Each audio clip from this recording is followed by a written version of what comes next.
IGN Top 100. All of this and more tonight on State of the Atmosphere.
All right, boys and girls, welcome aboard for State of the Atmosphere. I'm your host, Joe's Atmosphere. It's good to see you. And we have got a lot of folks in the house tonight. It's good to see. We got our regulars and a guest I haven't seen in a while, and it's good to see him. Let's start off with our good friend Knock. How you doing, man? Good, doing good. Getting ready for doing good, doing good. Getting into that Starfield stuff, man. Getting into it. We'll be playing that all next week. I hear you, brother. Taking a vacation to play a video game. That's what I'm talking about. And then, of course, we've got John Das Wolfen, kick back and relaxed, waiting on his moment to shine. What's going on, man? Not a lot. Just enjoying the day, playing games. Yeah. Even though I've got a paper to do. So. Yeah. You got to manage that this time of year because this is when the new games come out, man. It starts with Madden. It starts the season halfway through the preseason. Madden comes out, and then everybody starts rolling out their shit before Christmas. So yeah. It's not going to be the last one we get. This is around the time where I don't get any like TV shows done just because. No, yeah, you got football is the weekend. That's why you do the binge model. You've got to get the video game in, and then you do the binging later, right? And then of course we got Matt, the best backup in the league. What's going on, man? Not too much. Glad to be here. I'm glad to see you back on your feet, bro. That's very cool. And we've also got Jed in the house. What's going on, man? What's up? I'm sorry you couldn't stick around last night, man. It was fun. Yeah, you beat his ass twice. I didn't kick his ass in the first one. The first one, he got me a couple of times. Oh, I know. I saw you, but you still won. But I eked out the win. Yes, I did eke out the win. But the second one was a demolition. You know, okay. Bill Belichick sees the weaknesses and I know. So you know what I'm saying? Twice. You know? Well, listen, we got the regulars in. Now we got some guys that we haven't seen in a while. First, we got Johnny Rock. What's happening, Big Daddy? How you doing there in Vegas? He's back. Yes, very cool, Straight man. out of Sin City. What's going on, guys? It's good to see you, brother. I'm sure you are all over the wrestling news and stuff. CM Punk getting fired and everything. It's been a rough couple of weeks, man. Yeah. Now, has Danny started the show yet?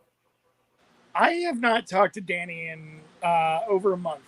Really? Yeah, he kind of fell off the map. Well, he's back streaming again. But is he? He and I did. You know that All In show? Yeah, we did that a couple weeks ago. Invite. Yeah, right. What the hell, man? Yeah. But anyway, let me get our last guy in here. It's Christian Delorme. What's happening, bro? And he looks like he's having an issue in his backyard. Yep. He's out in his backyard. But if you can get it going, Christian, it's good to see you, man. We'll give him a chance, but he's probably going to drop out. Anyway, Johnny, we did that. We finally did that one we had in the can. And it was basically, I was hoping it's a warm up for him to get Dark Side of the Ring going on his own channel again. So, I'm always down to keep doing it. It's right, especially give him a call with my new work schedule. Like, I'm a lot more open to doing a lot more of this stuff because I work early. I'm on the Joe River schedule now. I work 3:30 in the morning to noon. There you go. There you go. I hear you, man. I hear you. Well, listen, man, it's good to see you. And like I said, Danny, apparently he's in recovery, apparently, and who knows what's going to happen with him. Yeah, I'm very happy for him. And I spoke to him about a month ago, and he he asked me to call him when I got off work, and I did, and I got no answer. Yeah. So. Well, you know him. He's still scatterbrained. What are you going to do? He's ADD. What are you going to do? I blame the weed, but I smoke weed too. So yeah, what you going to do? What you going to do?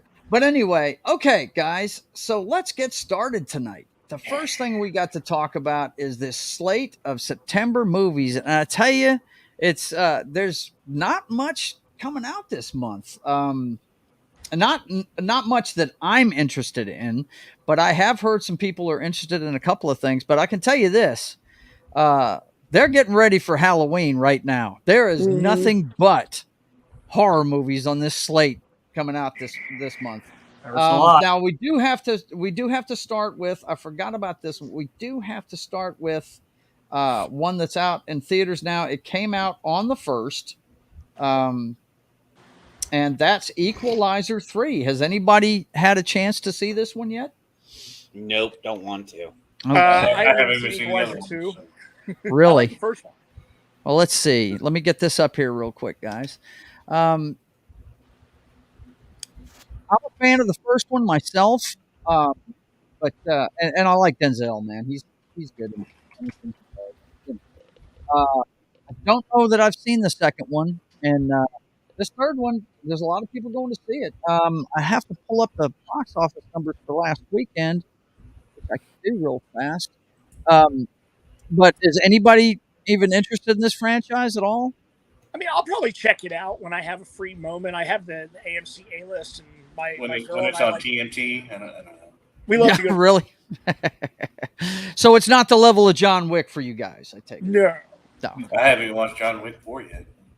Yeah, I haven't seen the last two John Wick movies. Yeah. Okay, John Wick is amazing. The fourth one is just 3 and 4 are awesome. Yeah. Steroid. That's all I see. I really want to see 3 badly because my girl Holly Berry's in it, so she's one of those hall passes I got in my back pocket. You know what I'm saying? But let's see if I can pull it up here. The box office numbers for last week. Hang on. What does school have to do with any of this? I hear you. Let's see. Weekend of the 1st. Here we go. I'm sure it's number 1. Yeah. Looks like it made 34 million. And that's not bad in today's environment, I don't think. So too. Barbie's still making double-digit millions. Blue Beetle's falling off the map. My gosh, it's only made 56 million. Yep. Wow, that's bad. Yeah, it's kind of a shame because I saw Blue Beetle and it was not terrible. I enjoyed it a lot more than The Flash. Actually. Yeah, I keep hearing that. I hear it's not terrible, but you know, when I hear not terrible, that means it's not great either. So why am I going to run out there and see it? You know, it's what you would expect. And yeah, it's basically like at this point it seems like housekeeping for the old DCEU. It's kind of just floating out there, waiting for the James Gunn era to begin. Right. Yeah, I got you. Which I keep hearing things about, and I'm like, oh. Well, here's my problem while I'm hearing about the James Gunn era, okay? He's starting off with a Superman movie, but I keep hearing about more and more characters being added to this Superman movie. Yeah. And I'm like this is giving me Dawn of Justice vibes here. You know what I mean? Yeah. It's just, I don't know about all that. Let's see. We got, E. Clay Thomas is in the house. Very cool. Good to see you, man. It'd be great if you pulled all these guys together and then killed them all. I would love that. like a Wonder Woman gone, Flash gone. Right? Yeah, like Deadpool in the Marvel universe. In the comic books, there's actually a storyline. It's like a one shot, I think, isn't it, guys? Where Deadpool kills the entire Marvel universe. Yeah, it was. I have it. It's pretty cool. It came out in the 90s. Yeah. Yep. Let's written see. by Gran Colin Turismo Bunn, who I know. What's that, bud? So it's written by Colin Bunn, who I know. Oh, really? Okay. Yeah. Cool. I heard it's a fun story. I heard it's a fun story. Of course, you know. I prefer The Punisher Kills the Marvel Universe by Garth Ennis. Oh, really? That's because I'm a Frank Castle stan. So yeah. Okay. All right.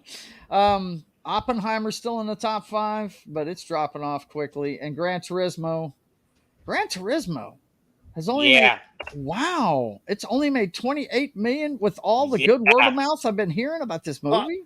I'm going to see it for Neil Blomkamp alone. I've never seen him have a miss. I love it. I love his directorial style. Yeah. I'm probably going to see it this week. I've heard. I'm on vacation. I might go see it. I don't know. I've heard it's the Rocky movie for racing. That's what I've heard. I meant to go see it when we had that $4 day. Well, the thing that intrigued me about seeing it was the fact that it's mostly non-CGI. It's real physical effects in the racing part. And, you know, I didn't get that vibe off of the trailer we saw because, you know, it's got the CGI of the car wrapping around him while he's playing the game and stuff like that. And it made it look like it was going to be CGI heavy. But from what I hear, we didn't see it. They just scratched the surface of that movie with the trailer. You know what I mean? That's what I hear. Which is a good thing. You know, a lot of trailers you see today give away the whole fucking movie when you watch it, you know? Funny you mentioned that. My girlfriend won't even sit in the theater with me for trailers. I have to text her when the trailers are over because Evil Dead Rise was the final straw for her. She basically said the entire movie was spoiled in the trailers. It was. It was. So the most classic screw up, and I think Knox one of these guys that doesn't watch many trailers either. He tries to go into them kind of blank. I know my daughter does. She'll watch a trailer here and there, but she likes to know nothing. She doesn't want to know anybody's opinion. Nothing. She wants to see a totally blank slate. You know what I mean? The only single and this has only happened once so far for me, and I've mentioned. Hey, Shaka Zulu, go ahead. The only good piece of information that was ever given to me about a movie was during, I think it was Endgame. It was when to go to the bathroom. When to go to the bathroom. And that it was perfect. It was as soon as you see Amsterdam, that's when you go to the bathroom because that's when Black Widow went and got Ronin. And I was like that. I didn't care about that scene. So that was like the best advice. So if I ever ask someone about a movie, I'm like, can you pinpoint a spot? Look out for this, whatever. It's like a 3-hour movie. Like if you see this, that's when you go to the bathroom. That's when you go to the bathroom. You could have a pretty successful website. I don't know. I think that'd be pretty interesting. Okay. Intermission app. and make it party when you do start your YouTube channel, Knock. What you do is when you do reviews, you make the cliffhanger at the end of it. This is when you can go to the bathroom, right? That'll be your tag. Yeah. Well, I'm not probably going to be doing, what do you do? The spoiler-free reviews? I don't know if I can do that. Yeah. Without spoiling. As long as you tell people that it's not spoiler-free, that it's going to be spoilers, you're in the clear, man. Let's see. Chris Gore said there's an app for that. Yeah, there is. It's called Run P. Run P? Yeah. It's called Run and P. Yeah. There's no such thing as awesome. original anymore. That is awesome. If it's not been done, it's been shelved. Right. But, the Equalizer started off the month. And what you got there, John? I got Run P. Oh, he's got Run P. Let's take a look at Run P. No, you don't want to do both at the same time. Right. Don't want to do both at the same time. But be talented if you could. Okay, for instance, let's take a look. Does it give you an example? Right. Does it give you an example or? I think they direct you to the app. The app itself. Okay, so you don't have the app. Okay, that's fine. That's fine. Yeah. But hey, there it is. Run P. There's a movie review section. It's going to tell us. It's going to tell us when we can go to the bathroom. That's awesome. Just reviews. Yeah. That is badass, man. I love it. Let's see. Okay, so for science. Right. While you're talking, I just like it had yellow font on the website. Right. I know, it's yellow. It's like it seemed like it was intentional. This shit had splashes on it too. I think it's subliminally making me have to go. All right. Well, it's interesting because if you look at the Run P, like the yellow doesn't go all the way to the top of Run. It's like almost a full bladder. Is there a Run P for this podcast? So I know, and there's like a good spot. Right. Well, what we got in the theaters coming up here, Now, another one that's not on here. I guess I should go back to this before I bring it back up. This one also started this month. I looked at the monthly one. When did we look at this, John? I don't remember. Don't remember when we looked at this, but the first horror movie of the month is out of the. It's out of a franchise. I can't remember the name of it. But it's The Nun 2. Yeah. What franchise? It's the Conjuring universe. The Conjuring universe. Yeah, that that's Nun movie is just. Yeah, you didn't like it? No, and the woman that says she's in the movie says she hasn't got royalties and stuff. Wow. She's fighting against the movie company too. Wow, that ain't no good, they man. Used her likeness too much, and she's not getting the royalties that she deserves from the movie too. Wow, dude, that ain't no from good. the first one, and so they're doing a second one now. So. Yeah, well, I mean, does anybody get into The Conjuring? I think I've chronicled the fact that I quit watching horror movies when my daughter left the house. When she got up, when she grew up and left the house. I mean, because my wife won't watch them, so and pretty much that dictates what I watch. So, unless it's like Eldritch horror or Cthulhu-esque type stuff, right? I skip it. Yeah. Okay. So this is interesting, guys. So I'm looking at the people. The P app. The people's poll is one of the features in there. Okay. But this one has 3 P times for Barbie, and looks like. Yeah, dude. If I'm looking at this right, I think it's 23 minutes in, but I'm not too sure. Okay. It basically says, "Run P when Weird Barbie says to Barbie, anyway, I believe in you, go." And it actually gives you a little synopsis of what happens during that time that you would go to the bathroom. Wow, that's cool. P time number 2.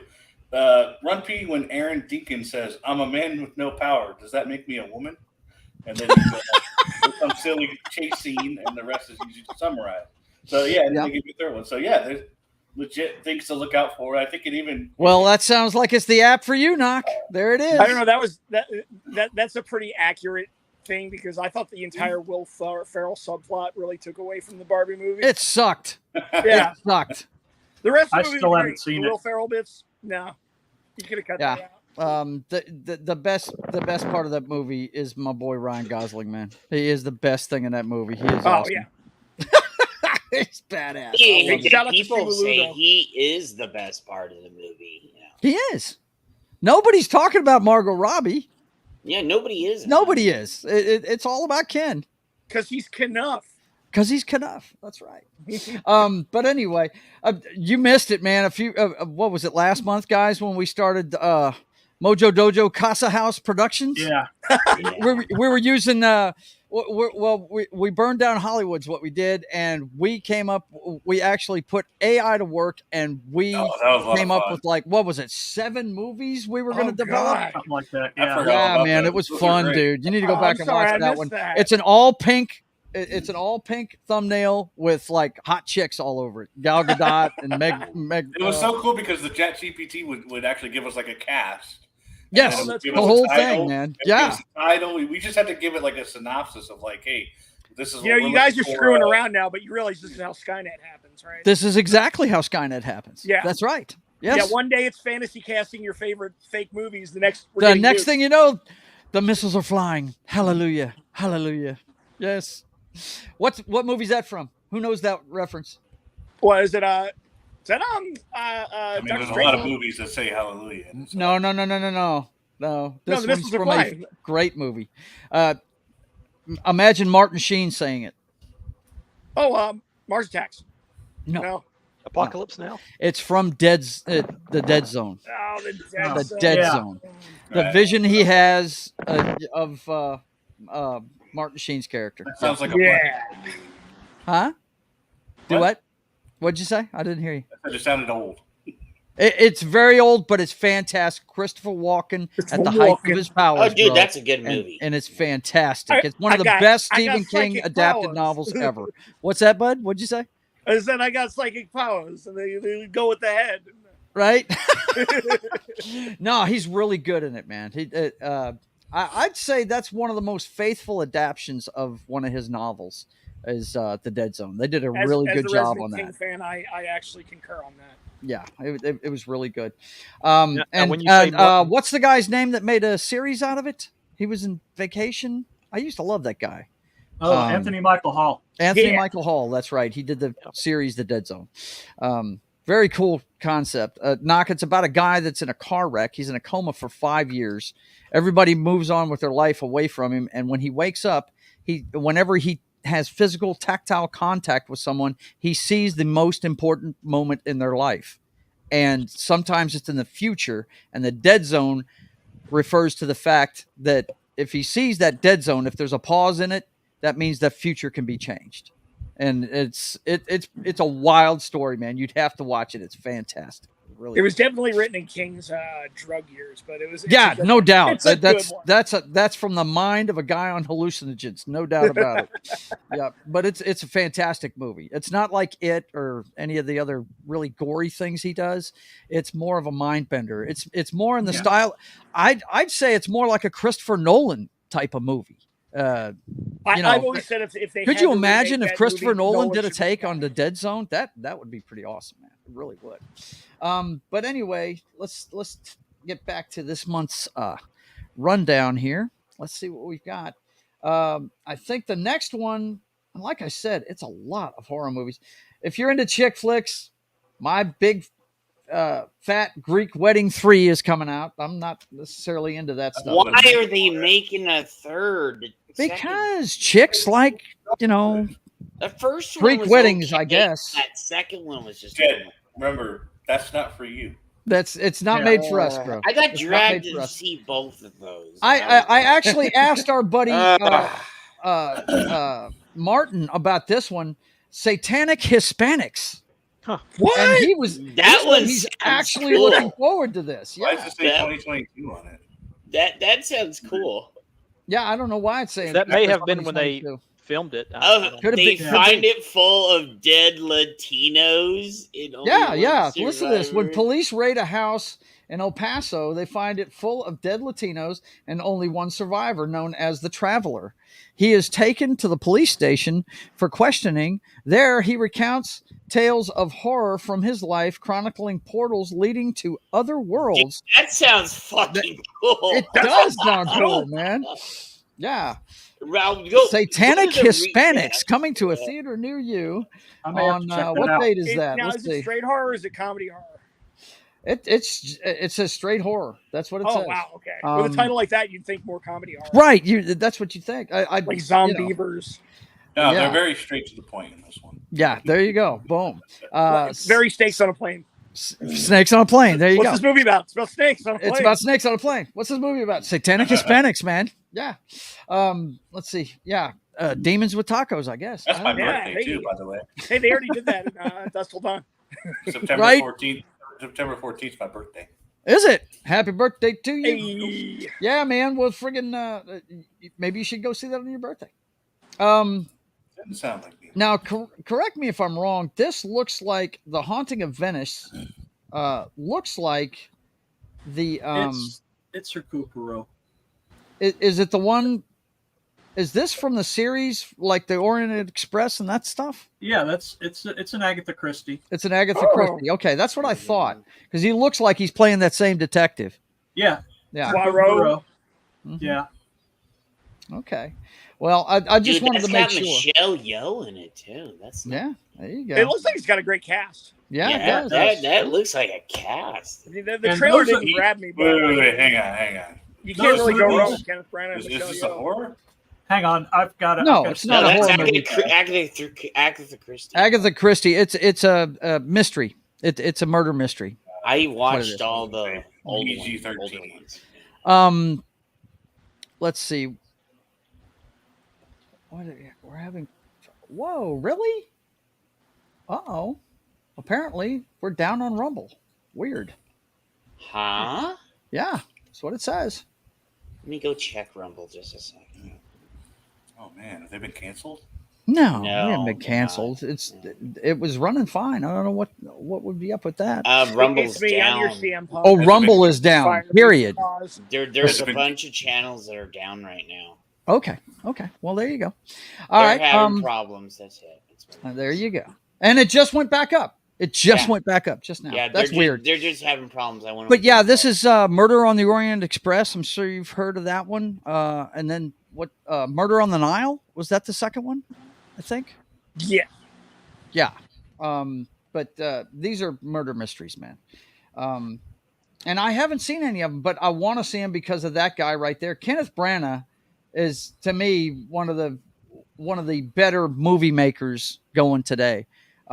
If you've never looked at his filmography, man, it's really cool. Of course, he directed Thor, the original Thor movie, because he's a huge Thor nut. He played Gilderoy Lockhart in the second Harry Potter movie as well. Yep. Perfect. But if you haven't seen it, I'm sorry, what'd you say, Matt? The only bad movie I can remember him being in is Wild West. Yeah, right. He was the guy with no legs, right? Yep. That's the only bad movie I can That's think of because him somebody being in. owed the producer a favor. Yeah, but right.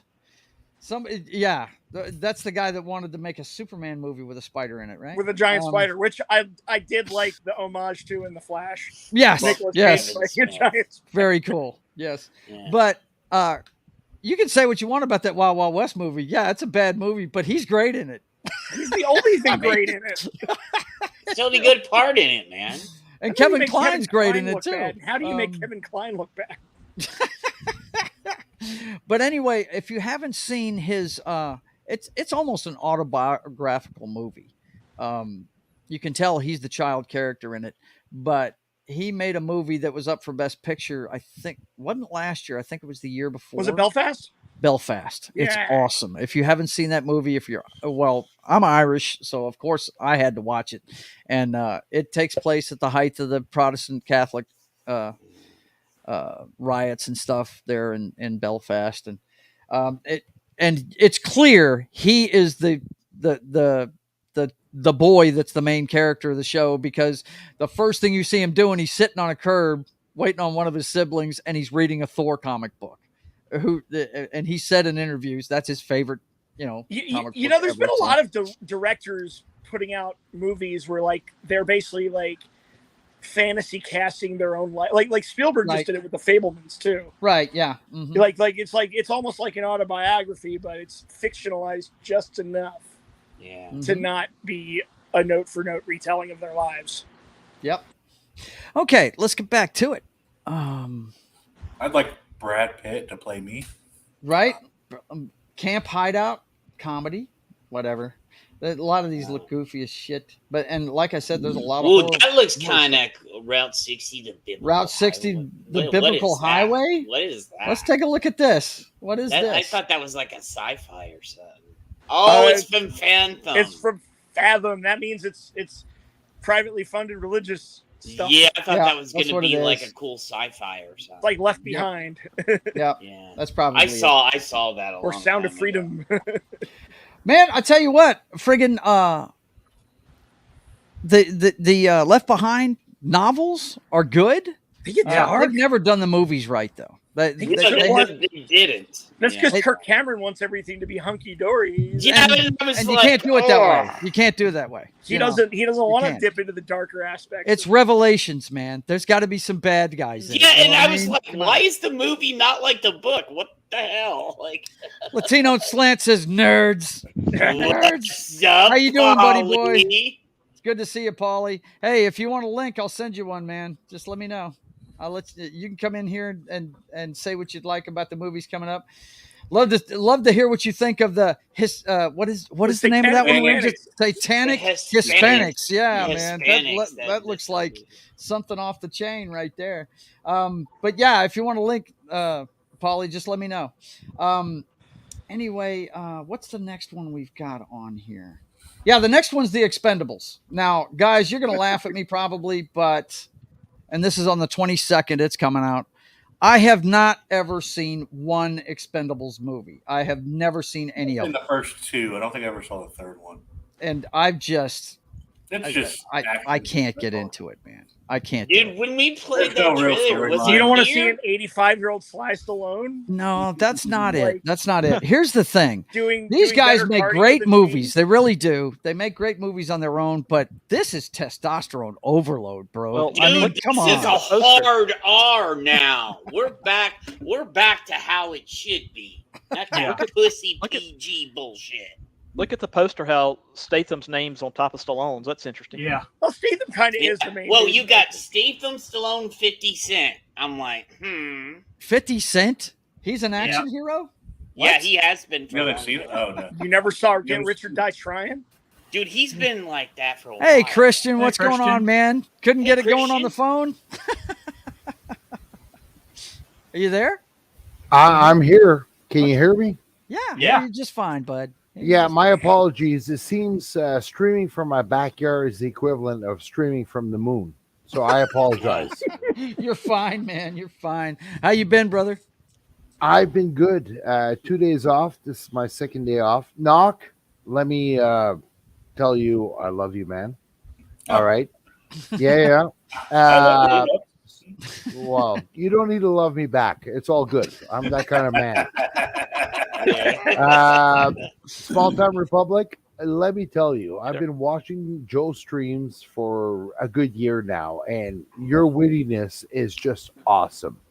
It's up to change. I try to keep up with them, but I can't. Yeah, Yeah. I'm sitting here producing the show, and I have to go back and watch it to see what sailed over my head because I was paying know, attention to something else, man. Like Matt is so cool, and let me tell you, as a fresh Canadian from Canada, I get 90% of your jokes. So good on you, Matt. Translates. Nice. And John, I love you, man, and good on you. You're a better man than me. You've lost what 100 pounds so far. I cannot even quit smoking. So good I'm on up to you, John. 130. So 130, Wow. he's up to. Yeah, Wow. he's still Wow. doing it, man. And He's making us Jed, all look bad. Yeah. I know he's making us all look bad, but Jed, I love your laughter. It's not evil, but it's wicked. I love it. Thanks, man. I appreciate it. And Johnny Rock, I don't know you, dude, but I love you. Oh, I appreciate that. He used And, to do the wrestling show with me, buddy. Yeah. Oh, wrestling. Oh, I love wrestling, but I go back to wrestling in the 80s and the early 90s, and after that, like I was done. I mean, Yeah. So- good legacy of French Canadian wrestlers out there. The Rougeos. Yeah, the Yeah. Rougeos, Kevin Owens. absolutely. There's other ones. Bret, I'm sorry. the I'm Hearts. sorry, gentlemen. They're Calgary. They're not really. French We Canadian. know what you're doing, buddy. The old Milwaukee is flowing. Dino I got Bravo. you. Yeah. Dino Bravo is French Canadian. Yeah, But- so did you see what Paulie It does said? not. It No, does what do you not say? mean. Let's see. Walking my dogs. Hang on, real quick. Polly says, walking my dogs, but if you guys are still on when I get back, I can jump on. No problem. Just let us know in the chat. We will get you a link, Mhm. buddy. Yep. No problem. And Then if we get a ninth person, we'll have 9 windows. We'll be like the Brady Bunch. It'd be great, But- man. But not only that, Latino Slant, you're the only one I know that can wear a fedora and make it look good. Dude, Yeah, the everybody guy's else style, is an he's asshole. pimping all the time. Yeah, you he's got pimping style, all the time. man. Yeah. No You doubt. got style. Nope, Well, just let me get ask a you this. fedora and try it out. Okay, Let me, got it. yeah, right. Let me ask you this, Christian. Do you keep up with the Expendables series? Do you watch those? I love that. I love Chuck Norris and Sylvester exchanging like Expendable 2. I just love that because you know what? I was born in 1971. These are all my childhood heroes. Yeah. Sylvester, Yeah. Chuck Norris, Arnold, Bruce Willis. I just love it. Yeah, Well- me personally, I like their older movies. I guess I'll have to watch these eventually, but it's not the top of my list. It really isn't. Well, it's interesting. We get turnover in these, and like when you get to the bottom of the list, I don't know those. Well, let me add something to the conversation. They almost added Michael Paré to the mix of Expendable. Wow. But that guy was unavailable because of scheduling, whatever that means. So How- no, I love it. I love it. That's Joe. amazing. How does Michael Paré pass up being in that movie? I mean, he's been making. Dude, have you watched the movies he's made over the years? I My did. God, they're horrible. Oh my God. They are, and he's missing out with Arnold and Sylvester and Yeah. Bruce Willis because of Yeah. scheduling. I mean, Oh hell no! I wouldn't turn that down. Hell I'm telling no. you, I wouldn't either. But No, then again, no. Mike has always stepped to the beat of his own drum. He really has, man. Yeah. One of my guilty pleasures. I do dig the Blood Rain series. It's bad. it's what's that director's name that makes those? Uwe Ball. I was just Yes. gonna say, Oh my like, God. Can we get Uwe Ball to like direct an Expendables No. movie, please? Right. Okay, Michael Powers did a lot of good movies, but his best one is Streets of Fires. And Yeah. and, Streets of Fire is awesome. I agree with that. produced by Eugene Levy, a great Canadian all-star. Yep. That's all I gotta say. And Oh, there yeah, was a for great, and there was a great with William Dafoe. There was a great sledgehammer fight at the end, Yep. where two main Pick hammers. They were railroad tie pick hammers. Yeah. Yeah. very good, Joe. Pretty Oh, awesome. by the way, Joe, there's Yep. a reason I look like I do. It's Mhm. only because we got Louisiana and Missouri weather. Okay. Do you? Is it sweltering up freaking there, 90 buddy? Oh Jesus! It's like 40 humidex up here, which is like 110 Fahrenheit. We Damn. white pasty frogs are not Yeah. used to this kind of weather. Right. Bring I know us- you're not. Br- Absolutely. bring us like weather. I'll try and bring it with me to. I'll try and bring it with me. I'm going up there the third week of the month. The so. rest of the panel needs to step up. I mean, I think my chest hair game. Chest is hair pretty, game. If you want to compete Yeah, with Christian, let me- that's right. Oh, Look out! There goes Knock. Clay Thomas. No. I'm Okay, surprised you nothing did not from look at my crucifix here, which was blessed. No, I like the Roman Catholic crucifix. I religion. noticed it, man, for sure. But again, I'm not trying to be sexy with you guys. I'm just trying to be cool with you guys. All No, right. I would definitely watch it for her. Now, Well, and if well, this is well, rated R, yo, No, it's a hard R. I did I know. it on the MF for 2 weeks ago. We played Really? the Yeah, Tony Jaa is the guy from the raid. Yeah. really. Yeah. Now we're gonna Now- watch the trailer here. is the guy from the raid, and I'm really looking forward to him in this movie. Yeah. Now, That guy is so fast, like Yeah. so fast. now, guys, our hard R in Canada is soft porn with commercials on cable TV. So I'm just saying. Yeah, I hear you. I hear Yeah. you. Okay, so we've got right near the end of the month on the 29th, we've got a couple of them that we've got another situation where we're going to have a couple of big movies going head to head. Of course, Saw, this is the 10th go round on Saw. So, I mean, it's probably not going to make Yeah. as much as the other ones have made, but, this is a beloved series. Jigsaw is a beloved bad guy. They just need to kill that series and let Yeah. it rest for a while. Yeah. And they Be did. honest. They let it rest for a while, Yeah. Yeah, no, Well, and they brought it back. Yeah. Yeah. I mean, who knows what's going to happen with it. But and now, Joe, the real quick before you go up to creator, go one more back a day. Okay. I just noticed the blind. So is this like the blind sign without Michael Orr? Like, listen No. to it. I was kind of curious about that one. No, I think this. No, it doesn't look like It's a- that. Long before Phil Okay. Robertson Okay, all was right. a reality TV star, he fell in love and started a family. And no, I've heard Yeah, enough. okay, No, all thank right. you. Yeah. That's okay. They're talking about- I they're love talking about a that duck they hunt. were a family. Looks The like a blind. chick flick. Looks like a wait, chick wait, flick. wait, that's where the wife gonna put a blindfold It's on his it's ass. a and Chris take him. it's a Christian movie. It's about Phil Robinson, the guy that the duck caller, whatever that show he was on. Mm-hmm. What Gotcha. So, Also Well, known as, what I want to do Terry with Brett- this one, He was the known as Terry creator, Bradshaw's looked backup pretty- quarterback. I'm just now hearing about this, and I Yeah, really years dig ago, the yeah. guy that's in it. I'd like John David. I like want to Ryan see Johnson. this. Yeah. I mean, right now it Yeah. says post-apocalyptic thriller. Like I'm already in. yeah. You're already yeah. in with that one, right? Yeah. Oh yeah. Okay, so And let's Gareth Edwards, let me so- go ahead and set this up, and we'll go ahead and watch the trailer real quick. Hang on, that means I have to Yeah. stop sharing real fast and switch things around and make sure we don't have sound going or anything like that. All right, here we go. Got that. Pause that. And can we go full screen on this? Doesn't look like it. I Okay, think so you I'm gonna can. have to pull it up. You guys vamp real quick while I grab it. And let's see. We got the creator. Yeah, it's just pretty interesting. If you hadn't brought it up, I was gonna I was definitely going to bring it up. I saw the commercial a few days ago. It looked really interesting. Very futuristic.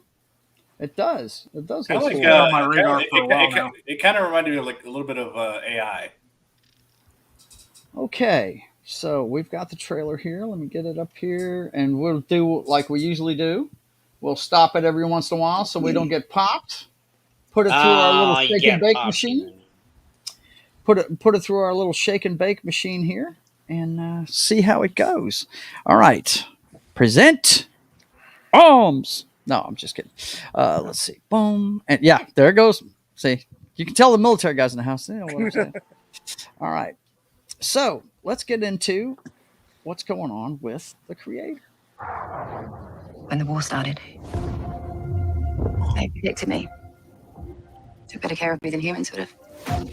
Oh, is that those are androids? Yeah. Huh? Yeah. So, yeah. Robots. Oh shit, we got. Dude, it's all. Before they had one of the robots carrying it to the team. Yep. 10 years ago today, the artificial intelligence created to protect us detonated a nuclear warhead in Los Angeles. What? No, that's not a loss. Never. That's not a This is loss. bogus already. This is bogus. Yeah, Never this do it. is like Terminator all over again. Yeah, that's what it looks That- like. That's not a loss. It's This just is LA. a message from the Right. Lord. It's just LA. Like That's a Okay. benefit. you gotta like nuke someplace somebody loves. Very existence. Sergeant Taylor, we are this close to winning the war. But the AI are developing a super weapon. Retrieve it. Or they win.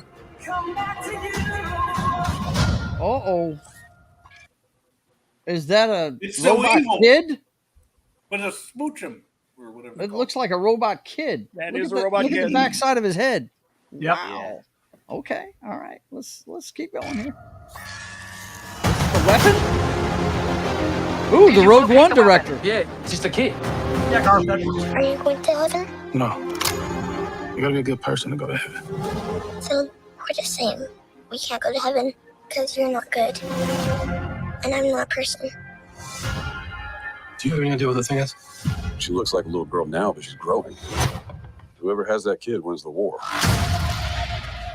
Whoa. Interesting premise, man. Wow. Whoa. That Was looks this the tripping golden dick. child or some shit? It looks like the golden child inside the Terminator movie, right? It does, golden child. With a little bit of that.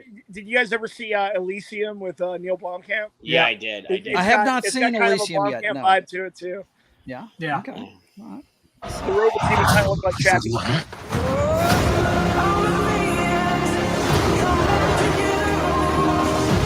What do you want, sweetie? For robots to be free. Shit. Oh.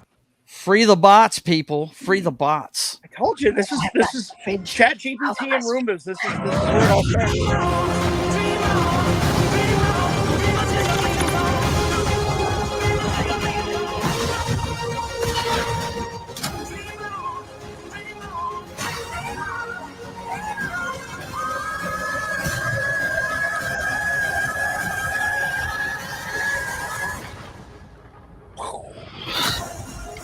I cannot. Okay. I cannot wait to have a trash can robot, so I don't have to. I am all in. That looks fucking amazing. You know, that even their heads really look like good. Roombas. That looks really good, man. Yep. Yeah, I'm down. Yep. I'm down with that.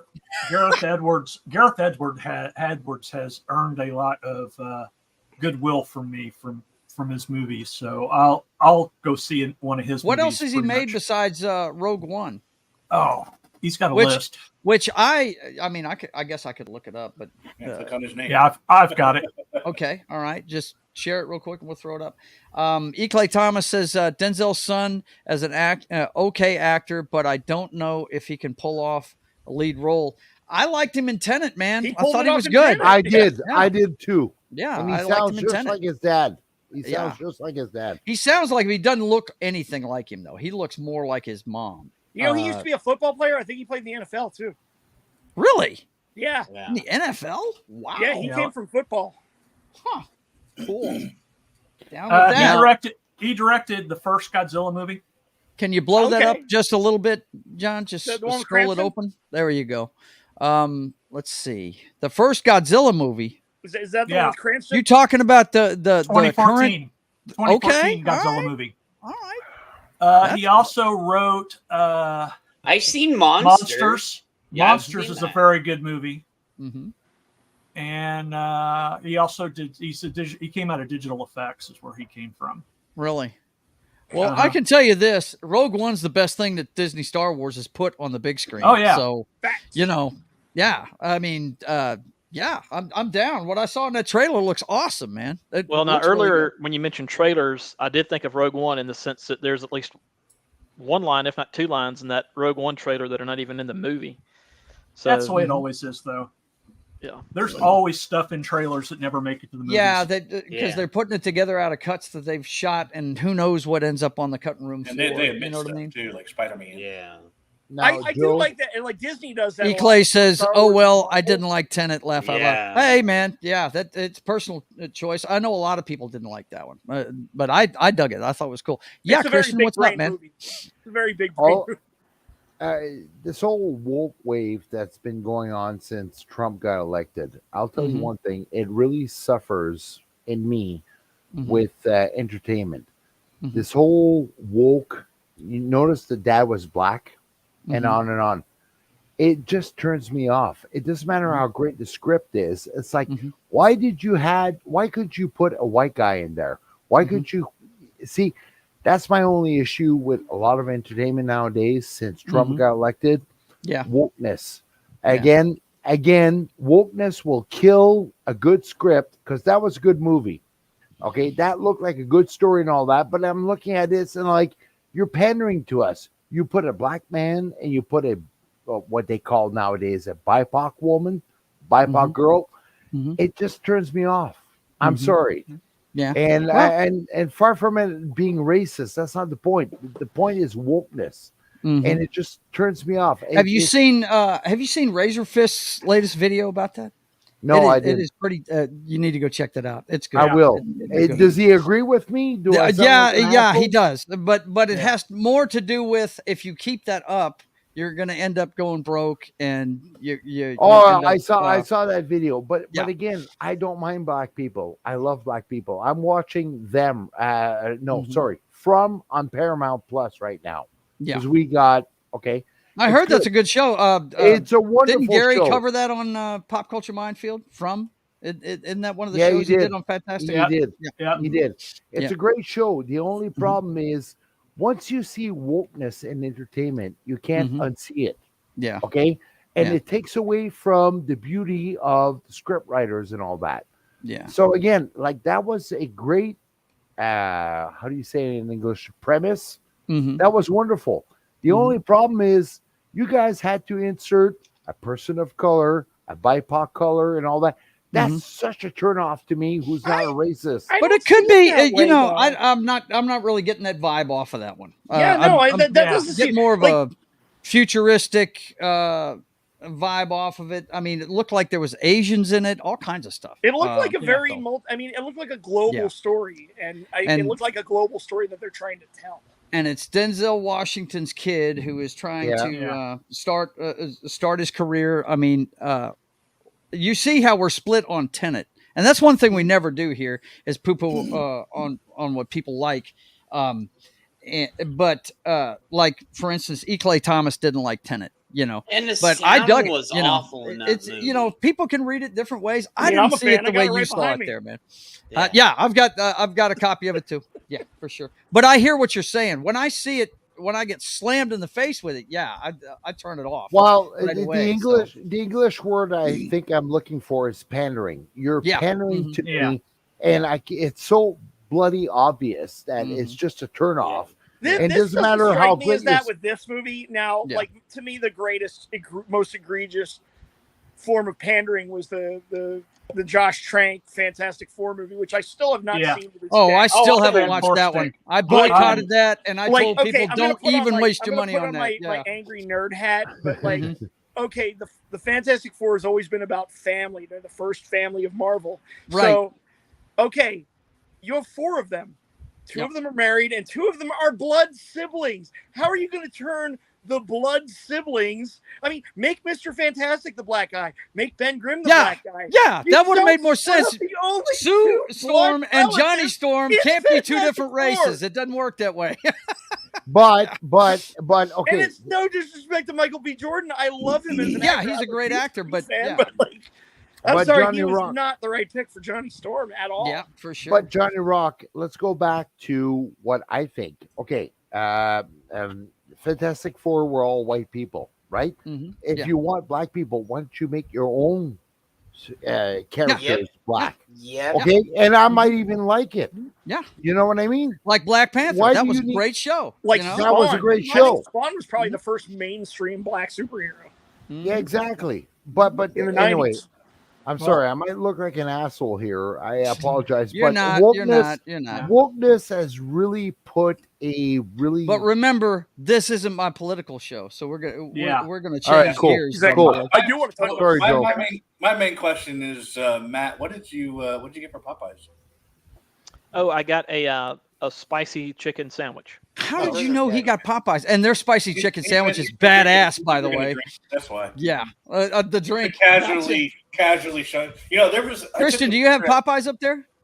Yeah, we do. It's just very dry. We got something better, Mary Brown's, that comes out of the East Coast, Newfoundland. Okay. You would know Newfoundland, Joe. Okay. It's, there was and I still have it probably on Twitter somewhere. I posted a picture of it. I don't know if you remember. I think it was last year, or year before, at the Super Bowl. During the national anthem, there was a guy sitting in the background with a beer can, and he was just holding it like this. Like he would look at it and he'd make sure like the title was there, and it was like free branding. Like he was just like holding free brand. Like you got millions of people watching. You got companies spending millions of dollars to get ad revenue on this thing, and then you just have a guy in the background behind the speaker just holding the beer like that. now let me tell you. I didn't notice that. I was too busy crying. Let me tell you, poor Americans. guys. Yeah. Let me tell you, Americans. We do have Popeyes up here, which is less greasy than KFC, Kentucky Fried Chicken. Yeah. But you did import Papa John's pizza, which is really good. Yeah. We got that in Canada. So Very cool. Good on you, Americans. And thank God, Americans, you have Ponderosa. Oh, I haven't been to one of those in a long time. Oh, Yeah, I haven't been one of those in a long time. Well, all right, Yeah. guys. Well, that is the slate of movies. I'm sorry. Go ahead, John. I'm sorry. I thought I was going to say Canada created poutine, so they get a pass on food. There you go. I absolutely adore that. John, let me add to that. Poutine and French strippers. There you go. There you go. That's what I'm talking about. Now he's talking my language right there. Dirty old men love that shit. No doubt. There's another movie that I want to see that's on this list. You have always got one movie. Just one. Just one. Yeah, okay. Every horror. I'm telling you, there's no telling what this is. Throw it up. If you want to talk about it, throw it up. Go ahead. Because I already killed it. So throw it up real quick. While he's doing that, I did want to mention one thing in the 2015 Fantastic Four. Yeah. There were a lot of bad casting choices. There were. The Ben Grimm casting was rough. Come on, the whole thing was bad. Oh, they clearly made that movie just to keep the license. That was it. Disney Marvel's 57 terrible. seconds. Okay. Let me see. Jamie Lannister? We got Morgan Freeman, and I don't know who that guy is. That's Josh Hutcherson. Yep. Oh, it's PETA. When a tech blogger lands an interview with a tech guru, he stops an attack on him, and he finds a mysterious ring that takes him back 57 seconds into the past. Huh, that's from wow. Hunger Games. That's the it's a guy from Hunger Games. He was a child actor. I think he was in RV with Robin Williams. I think that was his son. Yep. That's a blessing to us married man who says the wrong thing to his wife. No shit, bro. Right. Christian is right. I'm not sure. I'm sure it's probably going to be like Amazon or Netflix or something. Yeah. But that's something I'm kind of looking forward to because I like the premise. Yeah, it sounds cool. I mean, just look at what what was that weapon that was in Galaxy Quest? How many seconds did it send you back? I don't remember. Was it like 1 minute or something like that? Yeah. Into the past? Yeah. I mean, 57 seconds could make a difference if you like you're about to be killed or something, right? Yeah. You know? E. Clay Thomas says, I can eat Popeyes. I can't eat Popeyes because my butthole isn't made of asbestos. Damn, bro. Nice. Well, apparently we got a Cane's here. Apparently Cane's is made. Yeah, Cane's I don't is a like big thing here too. So I'm I thought not I'd a give it a fan. try this weekend, but I mean, Their We got a- sauce is weird too. I hadn't seen it before. It just We made got a it- slim pickings here. Their chicken is super dry at Cane's. I'm hoping Zaxby's makes its way up here too. I hear good things about that. Zaxby's All right, is down here for sure. Yeah. Sorry, Joe. I hear it's made its way to Carolina, so I'm hoping it'll come to Virginia. Sorry, Joe. Just a note to you guys, the panel in the chat. My wife and my daughter just showed home, so I'll be a little less intense. Just to let you know. It's fine, man. You're good. All Chris, right. you're always good, brother. Okay. Our next thing we've got going tonight is, and I'm sure my panel of Star Wars lovers will dig this. We're going to get into the latest. God, I saw this. No way, Jed. Jed, no one's forcing you to stay, my Jed. God. No one's forcing you to stay. Serenity now on this one. And doesn't she have a trait of lesbianship, right, with the other Don't chick? get me started. I don't know. on No, that. Come on, Jed. Let's I get don't you know. started, Jed. Make this I entertaining. don't know. You wouldn't like him when he's angry. Yeah, Right. I You wouldn't already like him when he's seen angry. it. I already seen it, so I'm just like, Yeah. See, I'm a shit disturber. I'm actually a Trekkie who eggs on Star Trekkers or Star Wars guys. Yeah. Star Wars I got guys. you. Thank you, Joe. Mhm. Gotcha. I'm more Gotcha. of a Stargate guy myself. Yeah. Yeah, That's his I'm with jam. Knox. Is I prefer Stargate. Star Warrior. I do both. Go big on John, Joe. Well, this go big on John. What? Oh! What's he got there? Let's see. What's he doing? Star Wars, baby. That's a good There it shirt. is. It's John, the that's awesome. it's the cover of the comic book from Yeah. the 70s. The Marvel comic. the Marvel Yeah. comic book. Yeah. Hey, John. That was great. John, let me tell you, as we are friends on the internet, I did not watch my first Star Wars movie until I was 23. All right, I'm a Trekkie. Okay. All right, Yeah. but I hope you don't use that against me in our friendship. No, Christian. Hey man, both. let me tell you something. Let me tell you this. Talk Star Something. Trek, Star man. Trek. You can thank them for one thing: conventions. They started it. Those Yeah. guys, those Trekkers. Whenever that show started getting going again, and it was when I was a kid. We used to run home to see Captain Kirk and Spock every afternoon after school. It came on at 3:00 in the afternoon, and we had to see him busting things up. Wagon Train to the Stars. Had to watch it, man. You know, it got its second life in the 70s, and they started having conventions in the late 70s, and then it was on like Donkey Kong. Yeah, and it then just kept building. and- yep. I don't know, Christian. Did you ever see The Archivist on our other channel and stuff, and other places? No, but I will look it up, Jed. I used to hang out with the original OG cast with my parents. All right. So yeah. Okay, back to By the Star way, Wars. But in this one, hang on. Let me go ahead and I love both. So let me go ahead and read the premise here. Hera risks her career to help her friends with Ahsoka and Sabine confront enemies. I actually liked this episode. I enjoyed it. I thought it was Hera pretty can good. risk anything as long as I'm involved. it's just no. Well, I mean, I know you're not enjoying it, Jay. Oh, and we found out who that motherfucker in the mask was. Now, did we? Nobody. Because I just saw him get turned to ash. He's nobody. Yeah, he was he's a nobody. He was created by the Night Sister. Night Sister. It was just Night Sister smoking a fucking That's how they outfit. That's created all it Yeah. was. Is that what that was? Because I was He didn't wondering remember what he- happened there. I didn't know pointed what had out. happened there. Wow, I you thought guys. this is the cloud of sentient. All right, hold it. One at a time. One at a time. What are you saying, Knock? He didn't appear until after the Night Sister was broken out of jail. Yeah. Okay. Well, all I was going to say is you guys are so vulgar. As a truck driver, I'm offended. Christian, Hey man, when we get into over to the Starfield, MFer, bro, John's you got know. some stuff you're gonna like.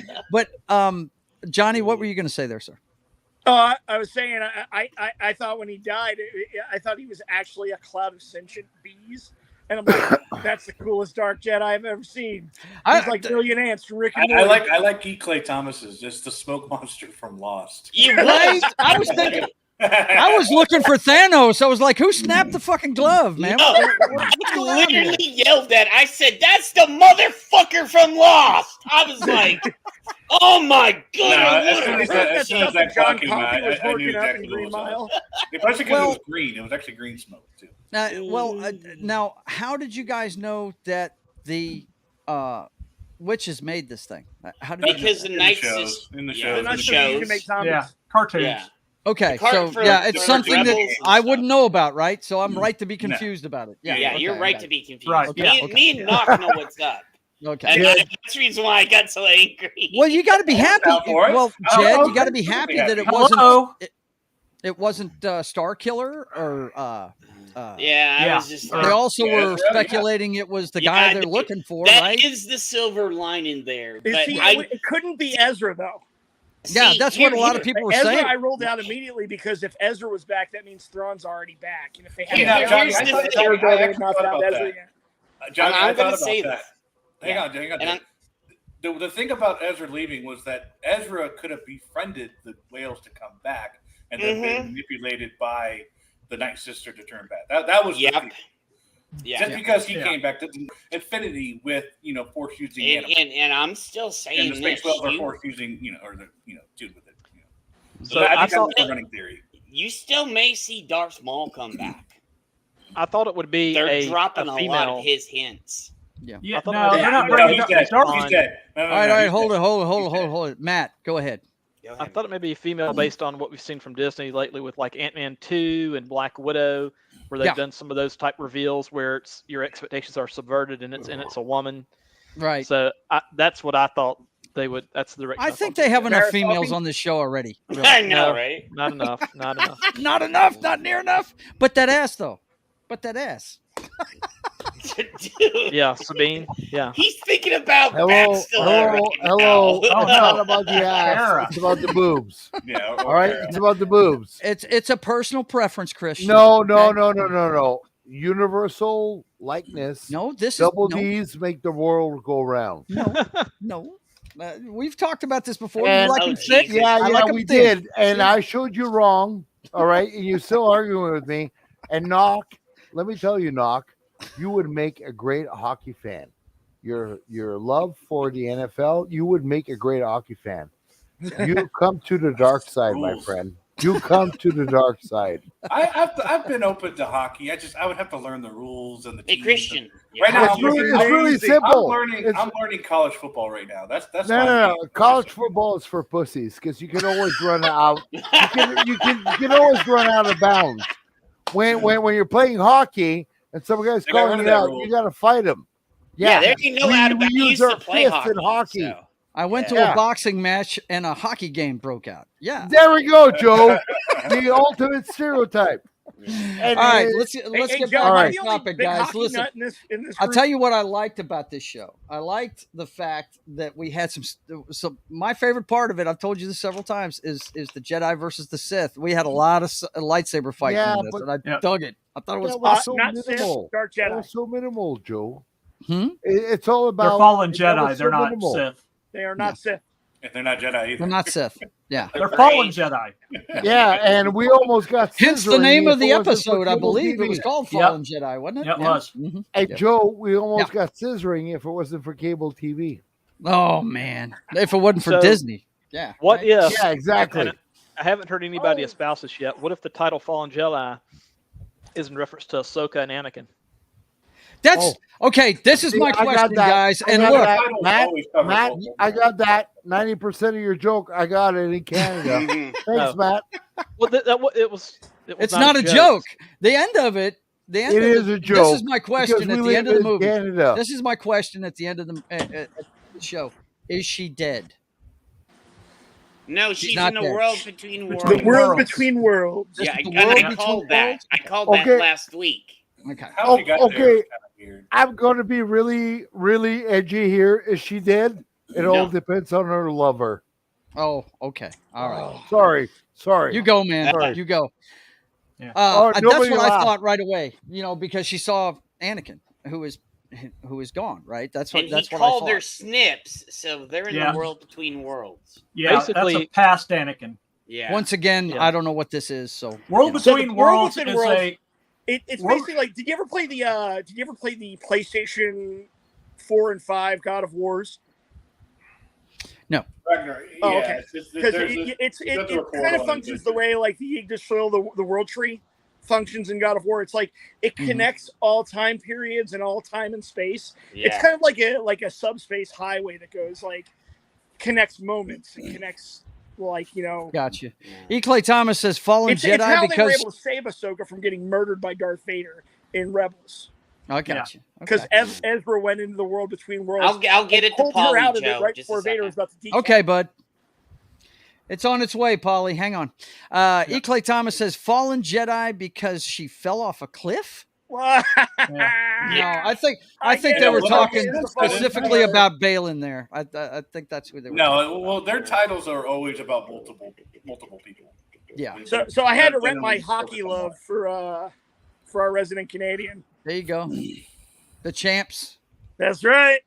There you go. Yep. Oh, Yeah, he's Thank there you. in Vegas. That's where Johnny's at. That's where I live. Hey, Johnny, do you got a YouTube channel I can sub to you? I used to. I don't anymore. But when What I do you start got up right again, now? I will let it be known.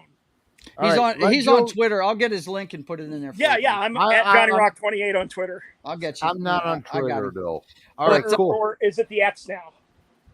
But so It's spelled I was X, but it's wrong. pronounced Twitter. Yeah, right. So I was wrong thinking she was dead. Okay, so Yeah. well, I'm just wondering how did she get there? It is interesting, Joe. I'm not saying you're completely wrong. Tune in next episode. That's how Because she got there. she's obviously not dead because her name's on the show. So that's the biggest, plot armor. That's the biggest giveaway, right? Yeah. But Yeah. it is interesting because that's not how you get to the world between worlds. So that hopefully they'll answer that and give us some kind of reason. And why Anakin is there, nobody knows that. There's no dead people sitting there in But no, So, she might be dead. Why is he? Is it a Force ghost? And who knows? And here's the thing: he was contracted for 3 episodes.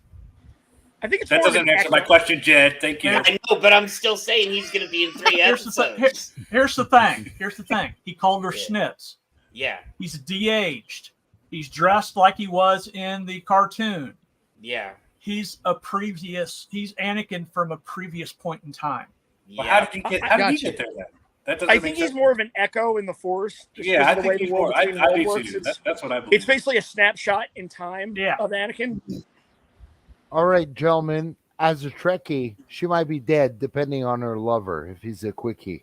Nah, Listen, she's got plot armor. He's a got plot armor. goon. Yeah. He's a goon. Hey, My man's Polly, a goon. I think the interesting question is where's she going to come out? Where's she Okay. going to come out? Of Yeah. that timeline. This is Johnny Rock's link. I just put it in the chat for you.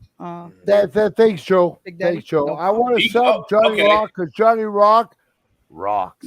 Yes, That's I know. E. Clay Thomas pointed it out. Someone or something pulled her through a portal. She's been pulled through one before.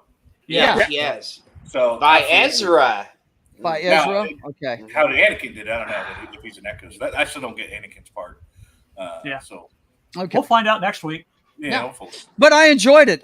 Look, we had the most Ray Stevenson we've had since the first episode, which I did. Yeah, and he's And going to get killed. We got a little Yeah. bit closer to what he just wants the war to start, to tear things down, so he can so they can start to build something new. So we got a little bit more of an insight into what he's trying to pull off, and as we thought, it has nothing to do with the witch that's running things, right? So The theory, the It running really theory is does that make a he's trying to point. get to the world between worlds. Yeah. It But this is may the power. not be Anakin. Oh, That's true no. too. Yeah, that's Latino true Plant because says he's on his way, so we'll see him here in a minute. you know. Now, coming might be a messy thing. Oh, shush. Yeah. Thank, I thought it was the best. I thought it was the best thanks, Jed. episode. That's why I love you, I- Jed. It has been the best. That was the best episode I think we've it seen was so too. far. I'm so happy that Sabine, did what she did. I Me was like, too. do it. do it. You know, Me too. That was in character. That was in character for me, I thought. And I don't know that much about the characters, but she is a pain in the ass. I really wish when she got skewered, she'd be dead. But hey, I guess lightsabers are just flesh wounds now. So hey, this is showing how much love she has for Ezra, right? As more than a sister, and it's just. So I don't know. It's just, I think that proved a lot, like in that moment, and obviously she's gonna have her. And Balin manipulating her was awesome, man. I love this guy, dude. I cannot believe. Yeah, it's a shame he's gonna die so bad. Yeah. Oh, if he doesn't die at the end of it, he's gonna die. Wow. He's gonna die. We don't know. We don't know that he's gonna die. He's gonna die. All right. Now, okay, Joe. Jed, did you not see the look that she gave him? Right.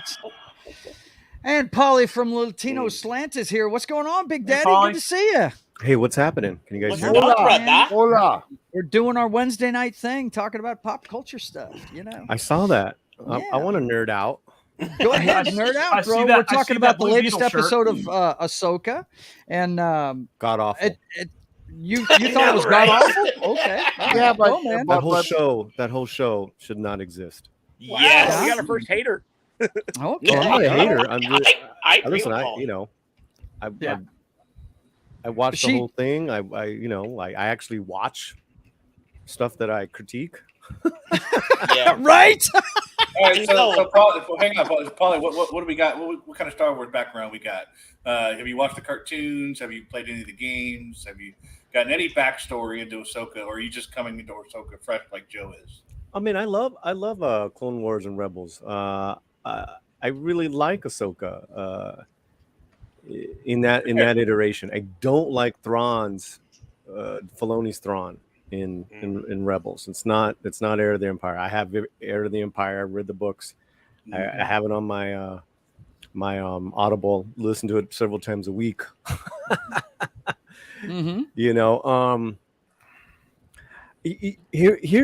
the thing for me, what I was not expecting is the actual bad acting from the lead actors. I would never, and this is my take, right? But I just like, oh my god, Rosario just looks so bored and uncomfortable. I do have that critique as well. I feel like Ahsoka's lack of emotion and too serious. Oh, she's complained about the headdress the whole time. She went on social media and complained about it too. Yeah. So, but also too, just like the storytelling, it's just crap. And the pacing, the pacing of things. I mean, why are these people pausing so much? And then why do the editors let these pauses just happen? There's no. It's like they're you talk about force creating dramatic moments. It's like it's just no. If I gotta watch them, walk around in a circle around each other again, I'm just gonna go crazy. Like you're just like at that. Like anytime that happens, I look at how much time is left in the episode because I'm like, dude, you're just wasting my time now. They've circled each other enough. They know each other. They fought each other enough times now. They should just go right into it, not circle around. Well, it's not going to happen till 2 more. I just have problems with her being in the universe at that time, the Star Wars universe at that time to begin with. Because Han, Luke, and Leia are very much in their prime, and they're doing a lot for the new government. I don't know what they're called. The New Republic. The New Republic. And I'm like, if you're having such a major problem with these Dark Jedis, Fallen Jedis, wherever they are, and then Thrawn, why aren't you calling Luke up? Yep. I'm like, that's what I posted. I'm like, where? Because Luke, I'm pretty sure he's left a MacGuffin that they can't find, and he's gone away. Right? I did have one criticism with this. So when Hera got the squadron together to go after Ahsoka and Sabine, and it was nice seeing Carson Teva again, but we already know Zeb Aurelius is a pilot in the New Republic. He was rocking the flight suit in Mandalorian. How was he not in her squadron? I was really hoping he would. I pop expected up to in see there his too. big CGI face and Steve Bloom's dulcet tones coming out of a cockpit, and I didn't see it. Mm-hmm. Yeah. And also, missed too, opportunity. Sabine doesn't have any force power. I mean, why are they trying to make her a Jedi? Ahsoka's not even a Jedi. That's been an issue with these guys. Let me tell you, they're all scared to seem death. to She's want going to exhibit force powers by the end of the show. Then Ahsoka's like a terrible teacher. Darksaber though. It's just like they seem to want to broaden the what a Jedi is, and that's dumb. It doesn't make any sense to me. E. Clay Thomas says, I didn't buy it. If she were in love with Ezra, then it would make sense that she would give up the map, maybe. But she doesn't love him except as a brother. See, I don't believe that. I don't believe that. You don't keep watching a hologram of your brother over and over and over. I know. You know got she some probably feels. gets off to that. Kind of got And stalkerish feelings. Ezra was an awkward guy. He was very awkward about their relationship. He would say that kind of shit because he doesn't know what to say. And to your point, Knock, E. Clay Thomas says, if they edit out all the pauses, then the show would only be 19 minutes long. True. Yep, no doubt. I do think they did a better job with the pacing of this episode than the first three. And Yeah, I thought the that's what I lightsaber liked about it. You know, I like the duels were lightsaber better. battles. So There was I got one to see thing some I of that. didn't. There was one thing I didn't like about this episode, and one towards the beginning of it, when you had the two droids loudly fighting about 10 feet away. Yeah, from Ahsoka and nobody's Sabine. even hearing that. I understand it's a ship, and you know, and the ramp was open.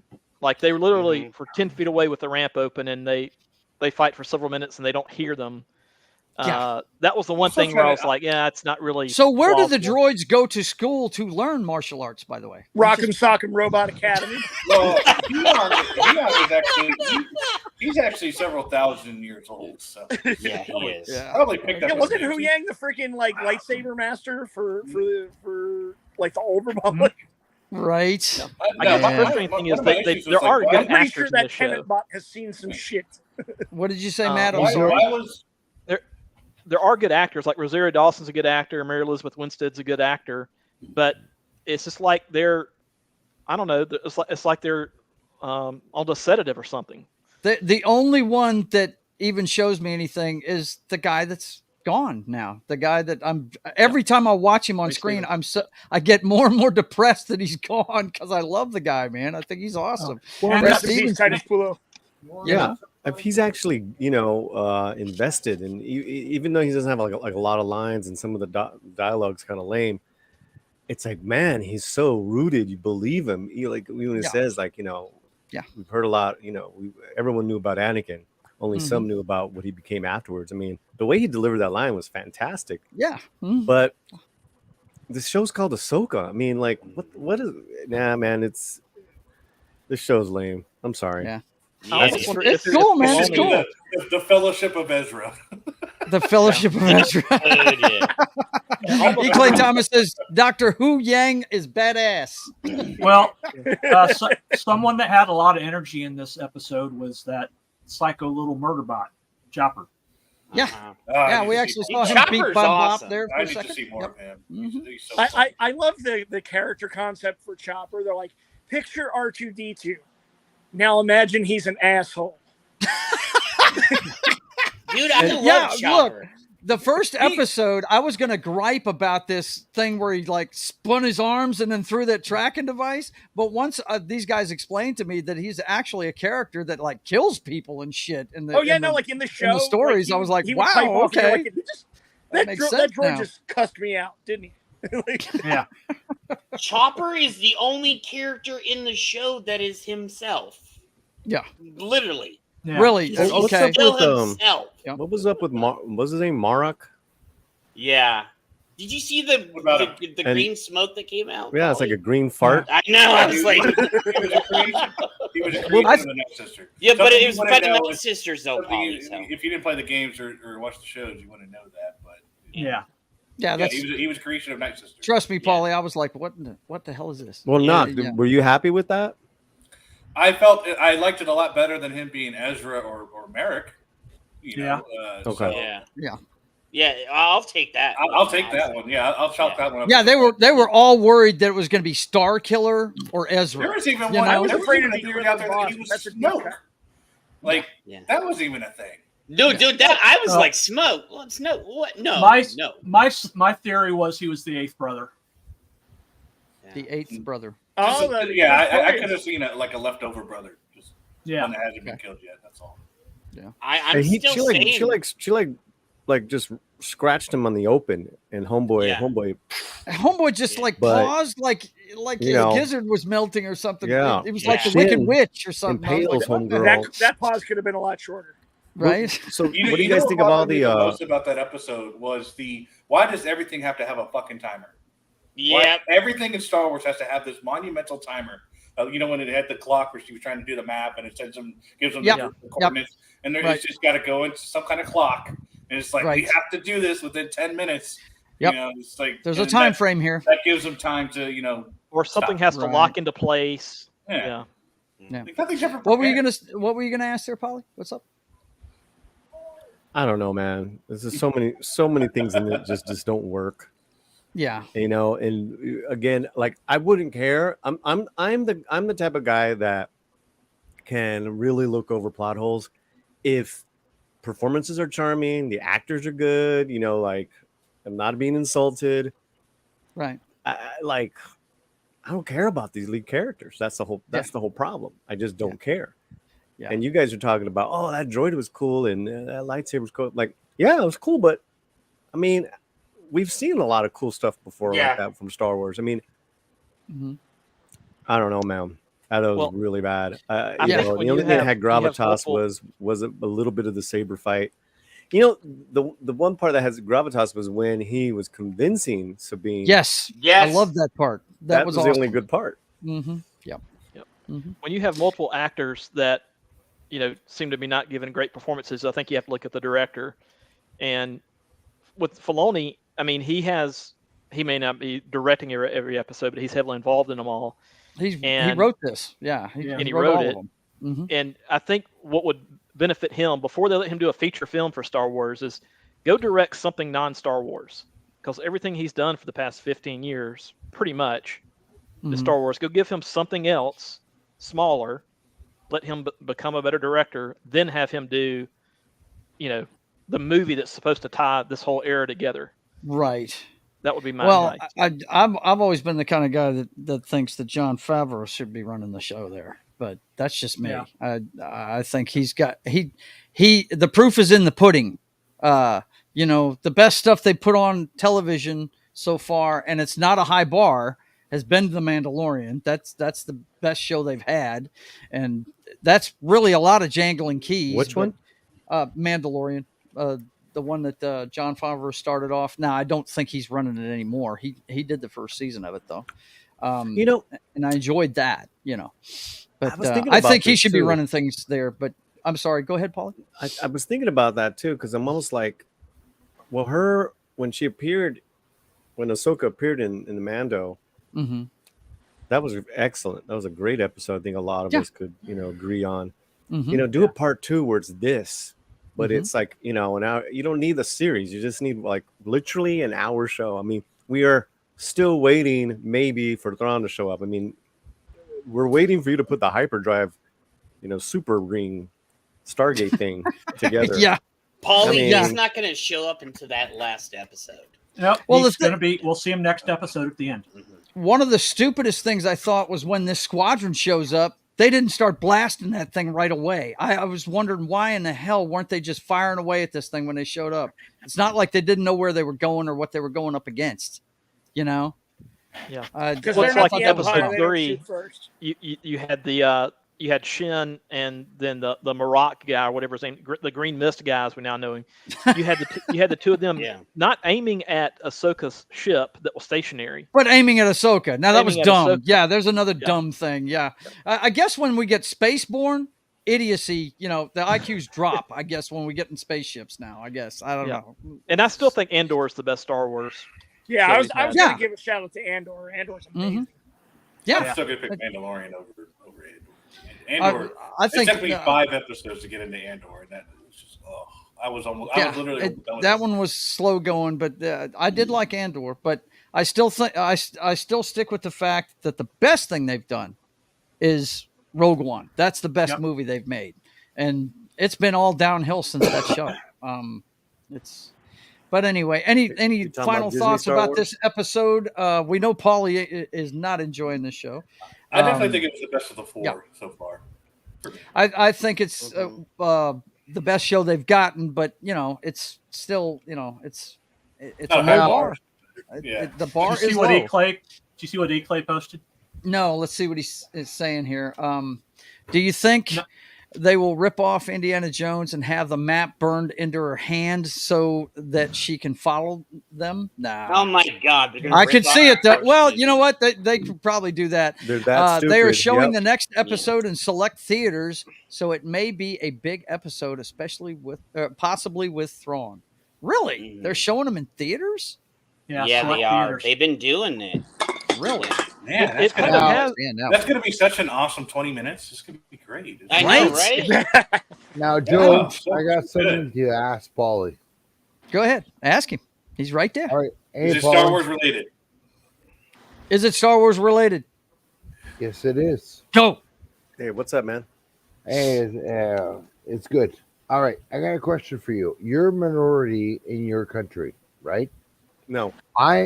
No, you're not. No, I'm not a minority. I don't. I mean, I know what you're saying, but I hate that word. All right, fair enough. I hate it too because I know what you mean. I'm French Canadian in Canada. We are 26% of the population. Okay. Technically, we are a minority. I get you, man. I get you. So, right, yeah, cool. just for semantics. Okay, yeah, I'll go with that. Yeah. All right. Now, I got a question for you. Wokeness, does that insult you, or does that embodies you? Does that make you feel good? Wait, what? Wokeness. He is stuck on stupid with wokeness tonight. All right, sorry. We're talking about Star Wars. Star Wars is laced with wokeness. Yeah. All right, Paulie. Okay, forget my question, Paulie. Let me tell you, you are one of the few people I know that can make a fedora look good on YouTube. All right. Thank you, brother. Thank you, brother. You're welcome. You're welcome. My hats, my fedoras are not minorities either. They're all over. You know what? You know what, Paulie? If you're cool, they might become majorities. They are the majority. Yeah, that's it, man. All right. All right. As a minority, do I like wokeness?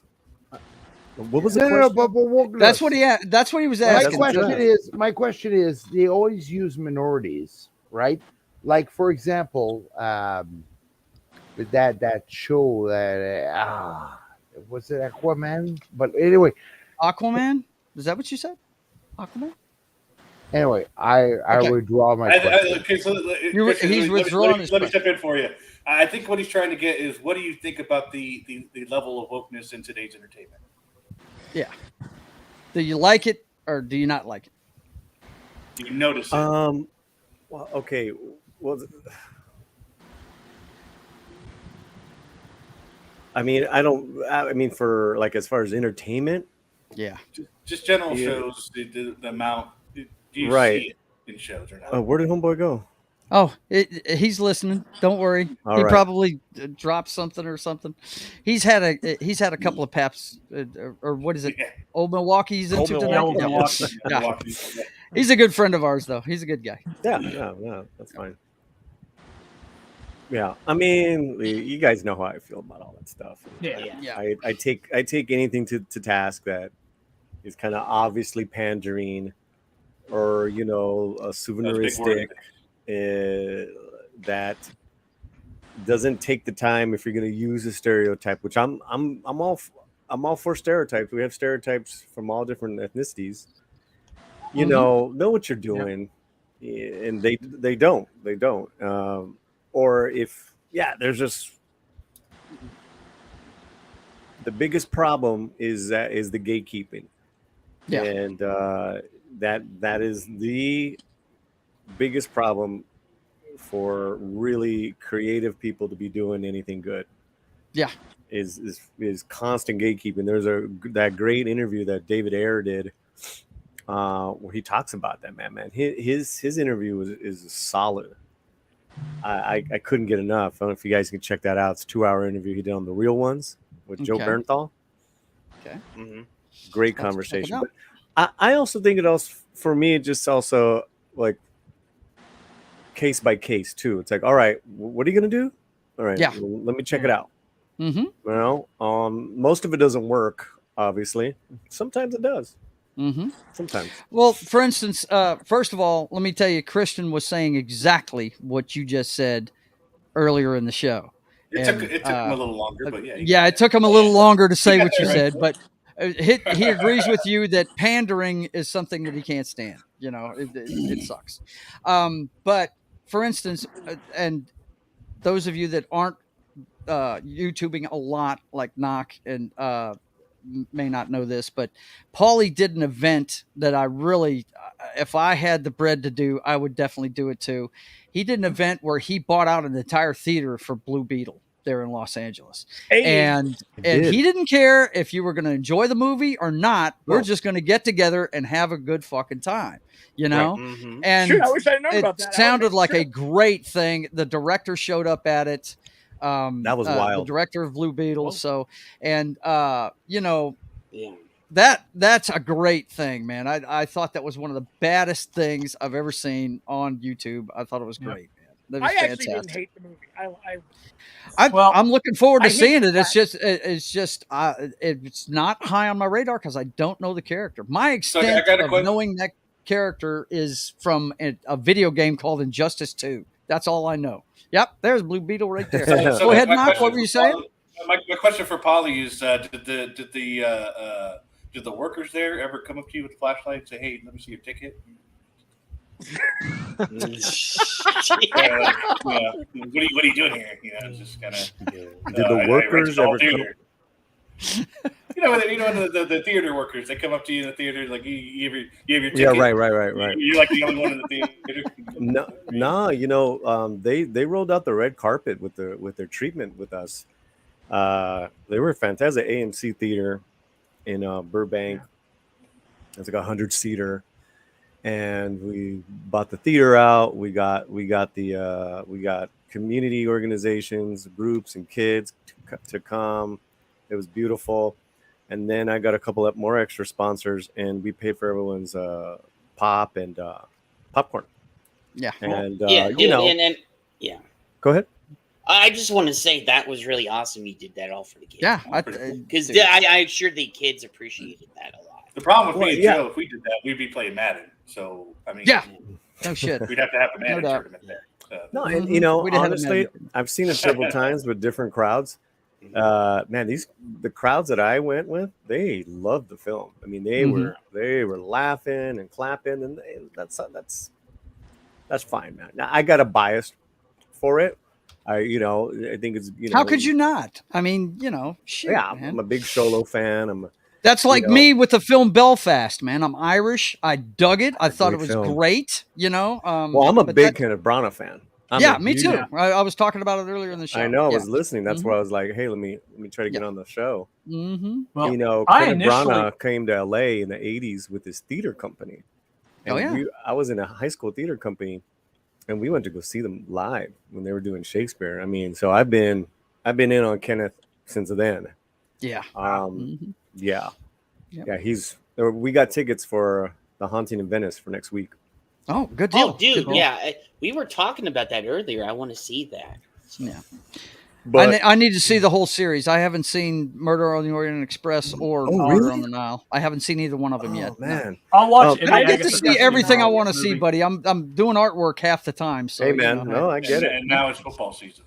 Now it's football season, and that is my sanity right there, Paulie. I enjoy my football. I love theater day. Good for you, bro. We might go to theater day. Now I don't have that day anymore. So I'll probably never. John, what were you going to say, man? You were piping in with something. Oh, well, about Blue Beetle, I was all prepared to hate it because I was worried about what they were doing with my favorite character, which is, well, not my favorite. Booster Gold's my favorite character. Yes. But I love Ted Cord Blue Beetle. And I was told before the movie came out that they kill off Ted Kord, and I'm like, well, I don't want to see that. I think they actually, what they did was treat him with respect as far as what he was and what his influence on the whole mythos of Blue Beetle. When they go in and they go into his lair and he has all this stuff, and it was all comic accurate. That's what I was happy about. I love that his shield was a Nintendo Power Glove. Yep. Mm-hmm. You guys saw it? So bad. Oh yeah. Shoot, That's Joss awesome. Wolf is damn sure gonna see it. That's one of his favorite duo is Booster Blue and Gold Gold. and Blue Beetle. Dude, the blue and the gold are awesome. Blue and the gold. I actually have the Funko Pop duo pack of Booster Gold and Ted Kord Blue Beetle. Nice. I have the DC Multiverse Booster Gold and Blue Beetle. Yeah, I got the backpack. Size Well, figures. Booster Gold is Scarab on backpack James here? Gunn's slate. Oh, Yes. check him out. Why And I'm then I very got the interested in tin what James Gunn's popcorn gonna do. cup. Popcorn. Oh man, Oh, check it out. nice, That's Bob. cool. Nice. My Cool. favorite one. I've got one of those. Is I've got the soda cup from what is And it? I got the soda cup. Infinity War. Yeah. Mm-hmm. But That's no, badass, dude. Ted Kord's shadow looms large in that film. I mean, Yeah. it's all over that film, and I think And that mid-credit scene, Yeah. I think if there's gonna be that, I hope it has an afterlife, because it'd be really cool to see Jason Sudeikis as Ted Kord come back and have that relationship with Jaime. I think would be really cool. Yeah. Which is what they're doing in the comics. Right. And then, He's a mentor to Jaime. And then you see Booster come in there, and I'm like, okay, I'm good with this now. Like, Well, I correct me if I'm wrong, but I think Gunn has said that this is going to be a character that's going to continue in his universe. Yeah. I believe he said that. So He said it's the first character in the new DCU. Yep. He said that when the movie came out. Yep. So yeah, I think everything DC related this year would do better if James Gunn would just stop talking about it. Stop talking. Yeah. That's right. Yeah. I mean, he's just reinforcing. He keeps minimizing everything that's coming out this year because it's the end of the. Guys, just remember, this doesn't matter. This doesn't matter, guys. Yeah, and he's making Superman sound worse too by the day. Like, he needs to shut up about that. Like, yeah, you're right, man. I mean, he really shot all these projects in the foot this whole past year. Yeah. I mean, what a dumbass. And not just Blue Beetle. I mean, I think Blue Beetle is suffering just from kind of fatigue and kind of just ill will towards superhero movies at this point. But Shazam and Black Adam, The Flash, I mean, they all had their problems, but he didn't help. No, he didn't help one bit. And they're expecting every one of these to be just awesome every time it comes out, and that's not going to be the case. Not all of these are going to be.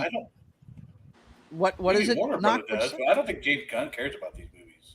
And to me, like we had this discussion before when we talked about the DC movies, but it was, for me, my trust is in Gunn because of Guardians of the Galaxy, Suicide Squad, the more recent one, and then what's his name, Peacemaker, with John Cena.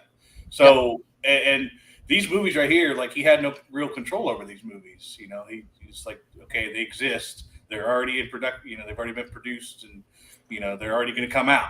Nothing I can do about them. So you hate the fact that he's mentioning, minimizing them, but it's like he can't do anything about them. They have to come out. Yes and no. I mean, they did kill 2 of the 3 projects that were in development. Wonder Twins was 2 weeks away from starting to film. They cut it. Batgirl was almost done. Batgirl was done. It was in the can, and they dumped it. Yeah. And Blue Beetle. That was from a TV show. Who cared about that one? Right, but Blue Beetle, they saw something that they liked and they upgraded it. So you've had this date for over, because I've been chronicling this movie for the last for a while 3 years now. on my channel. Mm-hmm. Yeah. So they've had this date for a while.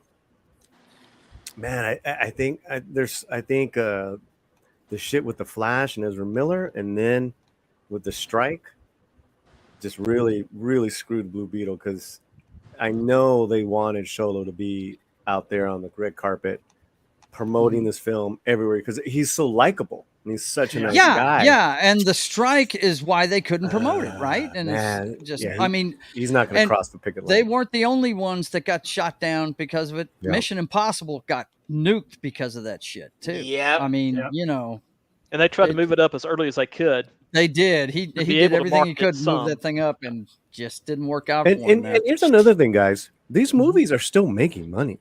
They are. Mission Impossible still pulled in like I want to say, let me look, because I do this on my Monday live stream. Yeah, we were looking at it earlier. Yeah. It's not in the top 5 right now, but it's No, still but making it still money. made $1.2 million this weekend. Yep. Over the weekend, 170 million domestic. That's a lot Yeah, of money. that's like I actually enjoyed it. The problem is it cost way. You know, this one had to start and stop again for COVID twice. Yep. So, yeah, and that, you know, listen, it is what it is, right? I don't think anyone saw Barbenheimer coming. No. Barbenheimer just killed Mission Impossible. That was a phenomenon, no doubt. That just blew up. It sure did. Well, I had a local artist that I dig. Her name, well, I say local. She grew up here. She was a friend of my daughter's, and she used to spend weekends over here all the time. And she's in the Dallas area now. Her name's Hillary, and she did a great painting of like a pink mushroom cloud with I think it was Barbie with a fedora on. You know, it was a gorgeous painting she did, and that was the first I heard of Barbenheimer, whatever this thing was, where it was a meme driven thing where they were slamming the two movies together, and it was just amazing. And man, I tell you what, I went opening weekend to Barbie, and I actually for the first time went into an IMAX theater and watched Oppenheimer, and it blew me away. I enjoyed the hell out of that movie. It really did. And I think Barbie helped out Oppenheimer more than Oppenheimer. Oh yeah. Oh, absolutely. Yeah. Absolutely. Yeah. Once still making money. Barbenheimer went out there, it became a trend, and trends will always. Yeah. It was definitely a girl phenomenon to get together, wear the pink, go have drinks. That's it. And the guys go see Oppenheimer. Oppenheimer, yeah. I'll tell you what I liked about Oppenheimer. It was an adult movie. It's about time we had a rated R adult movie, man. I really dug it. I thought it was fantastic. Really did. Ariel Ballet is here, and she says, hello. How is everyone doing tonight? Hello. We're doing great, Hello. Ariel. It's good to see you, darling. She must not be feeling good tonight. She didn't insult me or you, Joe, at the same Nah, time. She's just wrapping up. You know what's happening. I The can pimp's insult here, you man. guys if you need me to. She's Just watching. let me know. What is it, Paulie? I'm sorry. What'd you say? I can totally insult you guys if you need me to. So just let me No, know. that's okay. That's okay. I'm not a fan of going into those Japanese restaurants and getting insulted. I'm not down with that, really. I'm not. Get enough of that. You don't need to go to Japan for that. Just go to Dick's Last Resort. Yeah, I don't think I can handle getting insulted by that smooth voice. I can't do it. Right. He can't help himself. That's the pimp right there, man. He is always pimping. Pimping for America. Damn it. I get enough minority pimping here. Minority pimping. Minority. That was the first ever. Excuse me, Polly. Get Serious outta question. here. Sir. Are you a minority in your country? No, fucker. Who are you? But Dust okay. Wolfen. If Dust Wolfen, if John came to me like that, yeah, I know John. You know, John would at least like be some kind of joke or something. I don't know, Yeah, like exactly. something behind it because John's been so supportive of the channel, and yeah, I love going on Pop Culture Minefield. But yeah, man, that's funny. Well, I was going to say I don't need insults. I get enough of that for my game day streams on Pop Culture Minefield. Oh yeah, you do. Yeah, especially I love razzing you when we're doing that. Yeah, that's awesome. And then when me and Joe do our game streams, we get enough of them across the board. I get it. Whoever's playing the game gets the full fury of the panel. No doubt about it, man. Every time, no doubt.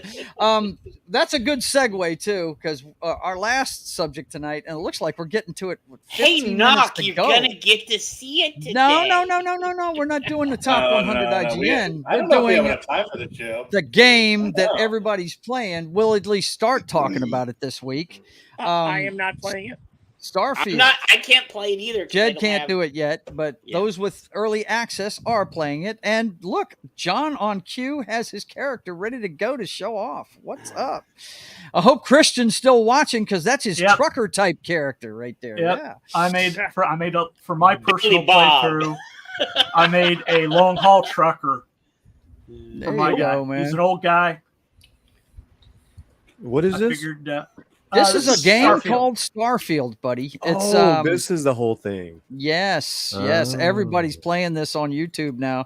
All your friends that are doing game streams are playing this now. It's it's not anything that I was interested in playing, but after watching some people play it, I might get it when it drops in price. I've been burned too many times with games. I don't buy them brand new anymore, Paulie. I have a WWE 20 game down here that I spent $100 on to get the Game Pass and everything, and I played it for an hour. And I said, nope, no more, not doing it anymore. I did buy a game day one. Actually, the digital deluxe dropped 3 days early, and I am loving it. So I am not playing Starfield because I am playing Baldur's Gate 3. Yeah, John. Every flipping minute of it. Yeah. John's been playing that one up until Starfield became available. I'm still playing it. I played it today. I played Baldur's Gate for 1 hour. Oh my! As this to me is a love letter for guys who grew up playing Neverwinter Nights and the original Baldur's Gate games. Like, this is everything I was expecting that I wanted in a modern day RPG. And so I'm going to be with this game for a while. What I want to know about the people playing Starfield, because I actually know one of the developers from Bethesda, and he and I were getting drunk at a bar here in Vegas one night, and he basically was kind of telling me, he's like, it's not what you think it is. And I kept telling people, I'm like, dial in the hype for Starfield. Just dial it in a little bit. It's Skyrim in space. Do you like Skyrim? Great. You're going to love Starfield. It's no Skyrim Fallout. But it's still the same creation engine that they used to make it, which means all the bugs come along with it. All the performance issues come along with it. Right. All the jankiness. Now, if you love Bethesda jank like I do, like Fallout New Vegas is probably my favorite game of all time. Yeah. If you like that, great. You're going to love Starfield. But I don't think it's this system seller that they're purporting it. Like they're marketing it like the second coming of digital Christ here. Well, and I don't see it as that. I can wait for it. Right.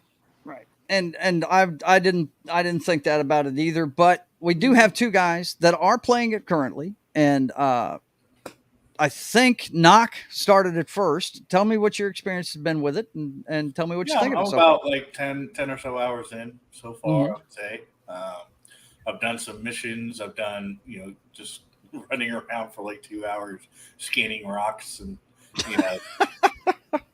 You get experience for doing a lot of different things, and there's a lot of like nuanced stuff that I just haven't even scratched the surface on. Building bases, you can build each world each planet, even the dead ones, have some kind of resource on it that you can tap into, and you can create outposts that literally mine the stuff. You can create a platform that takes the ore and all that stuff, takes it to your main hub, and you can create this network of just mining and all this kind of stuff to get your resources. So what about guys like me who have no interest in base building at all? Like, to me, I thought it was the worst part of Fallout 4. I'm not into games like that. I'd rather. Well, that's the thing. You don't have to do it. You don't have to do it. So you got this. You can go out and be a pirate. You can be a space pirate. I want to steal resources. I don't want to grow them. I've stolen, like today I went around and I just stole a couple of ships. Like you pick the locks on them. You kill the spacers. Spacers are like pirates. They have pirates and spacers. Basically the same thing. And you can just take their ship and you could sell it on the black market, or you can register it and make it your own. There's ship building. You can modify your ship and do all of that. You can modify. You can create weapons. Gear. Medicines. There's a whole bunch of workbenches. Not a robust. But hang on a second. I think what he's trying to find out is how's the story in it. And from what I saw in the Game Ranks review, they said that the story in the major cities and stuff, the quests and stuff in that are pretty good. They said the single player experience in it was pretty good. If it's got there's a lot of like, so it's basically you have the one main mission that you're not supposed to do. All right. I mean, there have been people that say, you know, you should go straight to New Game Plus, which I think is a completely dumb idea when you play the game for the first time to race through the story. Yeah, so it's stupid. If you're really a Bethesda fan, you never do the main mission first. No, God, no. You never do. Yeah.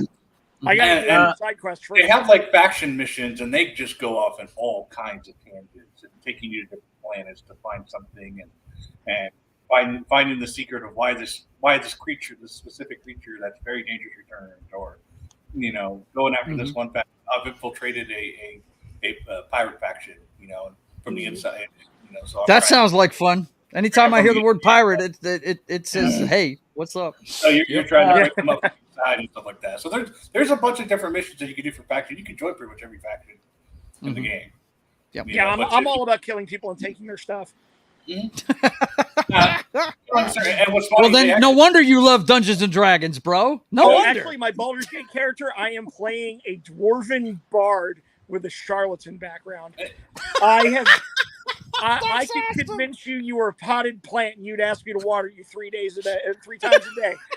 Joe, you would like this. So damn high. Joe, you would like this. This is a Red Dead Redemption thing that they have in Starfield, where if you kill all the witnesses, there's no bounty. That's what I'm talking about. Right? Yeah. Hell yeah, man. John, what do you think of it so far? Well, so far, I'm not that far into it because, like I said, I'm doing the playthrough for the stream, which is game day. Yeah. And then I got my personal playthrough, which is Billy Bob. Right. And there's some cool stuff that I like. I haven't left the first planet yet on my other any of my playthroughs. So I'm just running around the planet getting acclimated. But there's a lot of stuff that I can see. You like building stuff and building I base do. And all that I'm stuff, waiting. so. I just want to get to building the base and building my ship and get to that. Yeah, I couldn't even get into Tears of the Kingdom because it was way too much sandboxy puzzle solving, and I'm like, I got stuck and haven't gone back, and I'm still on the starter island. That one's easy. The completionist, if you want to get 100% in this game, it's going to take you about 200 hours. Yeah. Damn. Wow. Yeah. Wow. That's a big game. That is a big game. And I heard one of the drawbacks of it. Now, trust me, I don't know anything about this, but I'm just telling you what I've seen from the reviews I've seen. GameRank says if there's a drawback to it, it's too many dead planets in the exploration part. But it always seems to me that, correct me if I'm wrong, that was a problem with No Man's Sky too, and they expanded on that and made it a lot better. Yeah, and that's something that they could do with this game too, right? I'm the No Man's Sky resident expert here, so. Yeah. I hear you. I do want to ask, how is the transition between ground and space? There is none. It's just performance a wise. What's up, Fletcher? By the way, I want to acknowledge Fletcher Williams, Polly's producer in the chat. It's good to see you there. Fletcher always comes over and says hi. Yeah, you don't actually land on the planet. Like you don't. It's not like No Man's Sky where you fly through the So, are we talking about Miss Pac-Man or Galaga? That's the last time I played a Space Ace. We're talking about Space Ace. Or Space KOTOR. Ace. Yes. I have KOTOR on my computer. I'm doing Polly, I'm doing a playthrough of KOTOR right now on Monday nights at 6:30. Yeah, I've never played it before, buddy. Dude, never played it in my life. And this guy right over, let's see, which way is he? He's right there. I got a Xbox Series S. My wife gets points through her employer, and they have a marketplace. And she said, "Do you want one of these?" And I said, "Well, shit, the price is right. It's free. Sure, I'll take one." You know. And as soon as Knock found out I had it, he said, "Okay, you have no excuse now. You have to play this game." And I said, "Okay, all right," because he knows I like Star Wars. My favorite Star Wars game ever is Force Unleashed. I love that game. I think it's awesome. That's a power trip. Yeah. So, and it's funny. It just went on the wish list on sale for $5. Yeah. Yeah. As soon as I spend $10 for it, dude, Xbox always does that. That's the reason why I just wish list it and wait. Yeah, I did have that on the wish list, but I already have it. Yeah. Yeah, but he wanted me to play it, so that's why I'm doing a walkthrough. Joe, of it, man. I will say one thing. If you are going to move on to KOTOR 2 after that, I highly recommend getting it on Steam and getting the missing content patch, because the Xbox version was initially released incomplete. Yeah, and it was very janky and buggy, and hops around the plot like a jumping jack. Mm-hmm. If you get the Steam release of it, you can download they data mined all the missing content and added I'd say maybe 85 to 90% of it back in, and it is, to me, the definitive experience until they actually remake it. Well, that's cool, but I'm not a PC gamer, so you can still. I played it with my Xbox controller. I just hooked up my Xbox controller into my PC. I feel you, but I've never messed with a computer in games. Yeah, Joe, it's old enough you could play it on a potato. So yeah. I hear you. Yep. Okay, so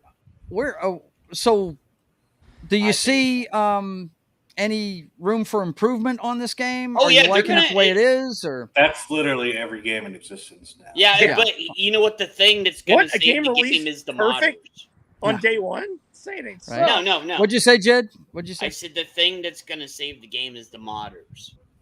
Oh yeah, absolutely. They're always the ones that really enhance it. That's why I keep replaying Skyrim. Yeah.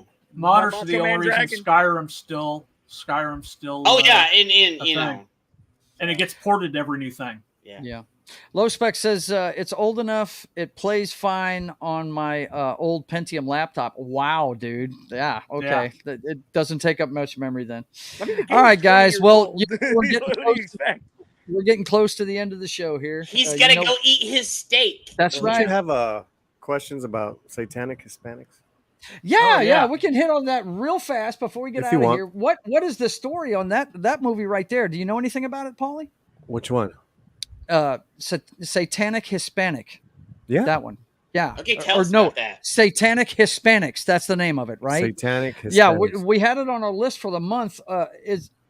We did get the question: is it an actual horror film or is it like a horror comedy?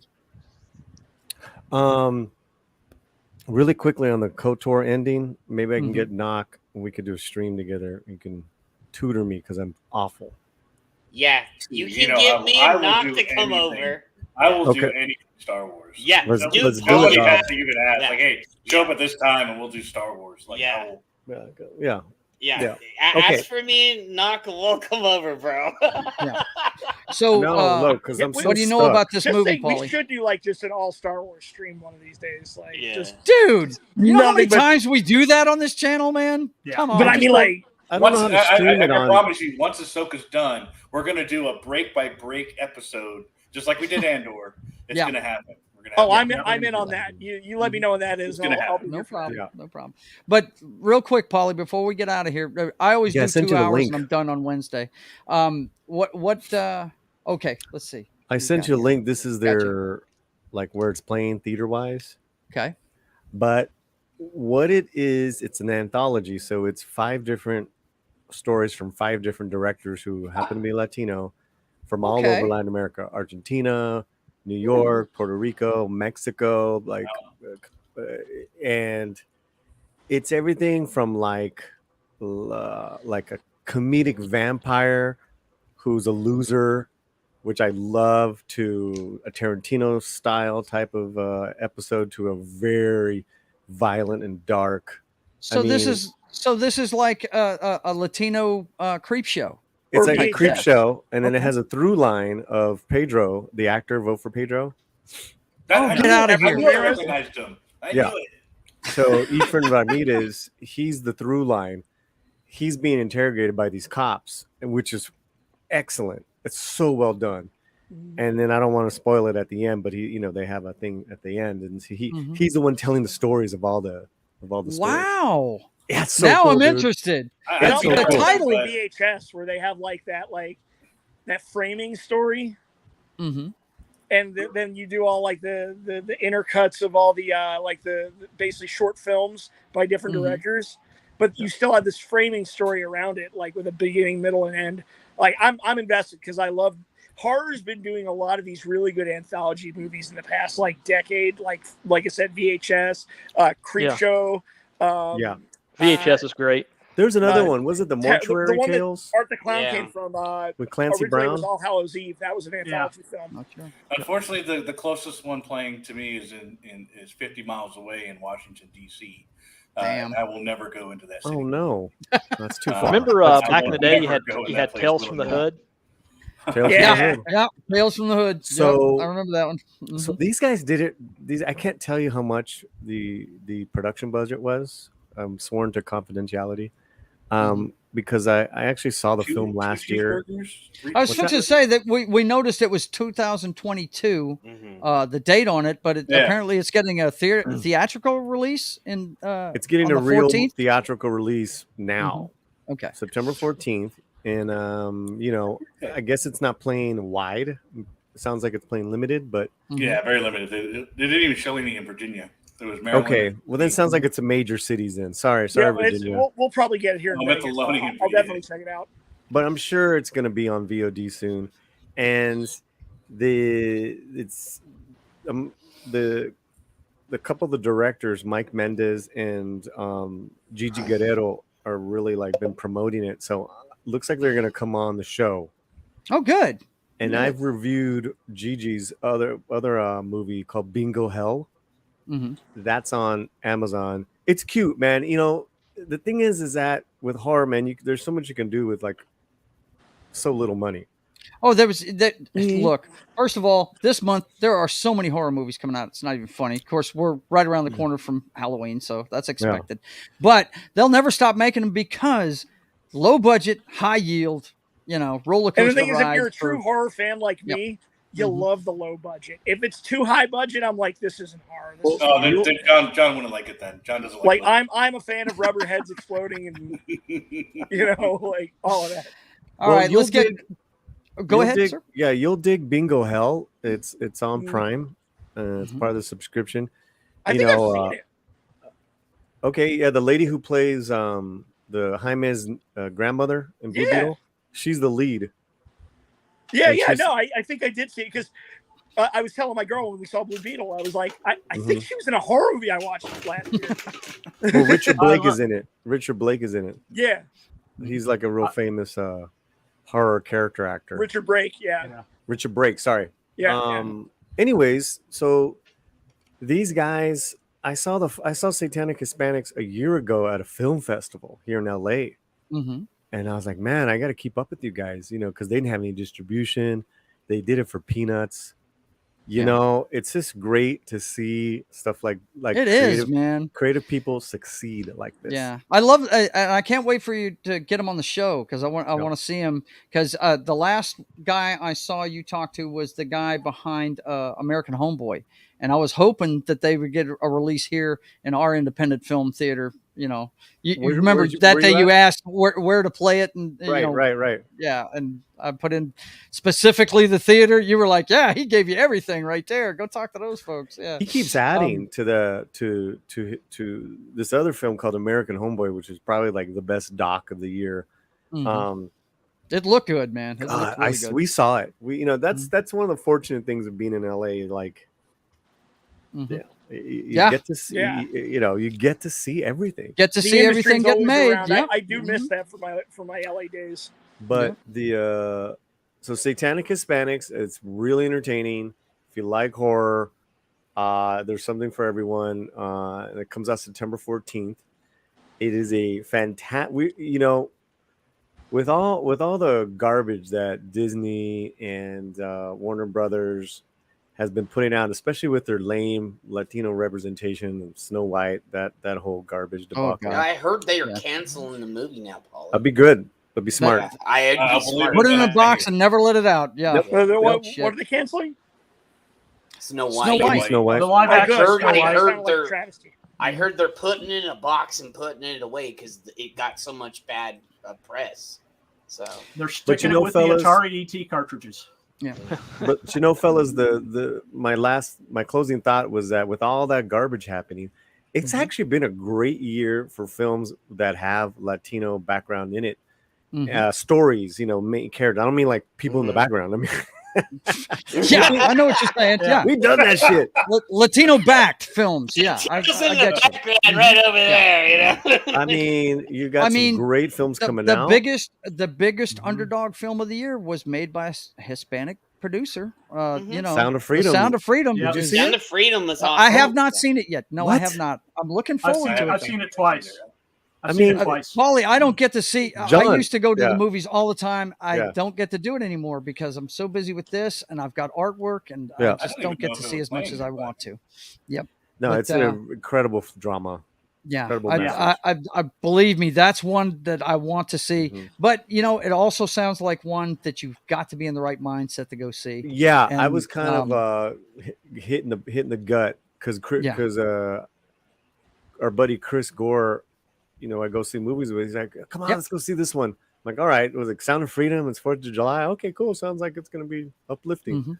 I was like, crying at the end of the film. Yeah, you're bawling by the time you come out of there. Yeah, look, it's funny you said Chris Gore's name because every time I say his name, knock, the guy sitting next to me goes, "Who is that?" I don't even know who that is. Well, you know, he's not a YouTuber like we are, man. He doesn't know who Chris is. I'll bring up a movie that Chris recommends, and not gets like, who's Chris? Why are you bringing up these movies? Oh, Knock, you'll like him. Yeah.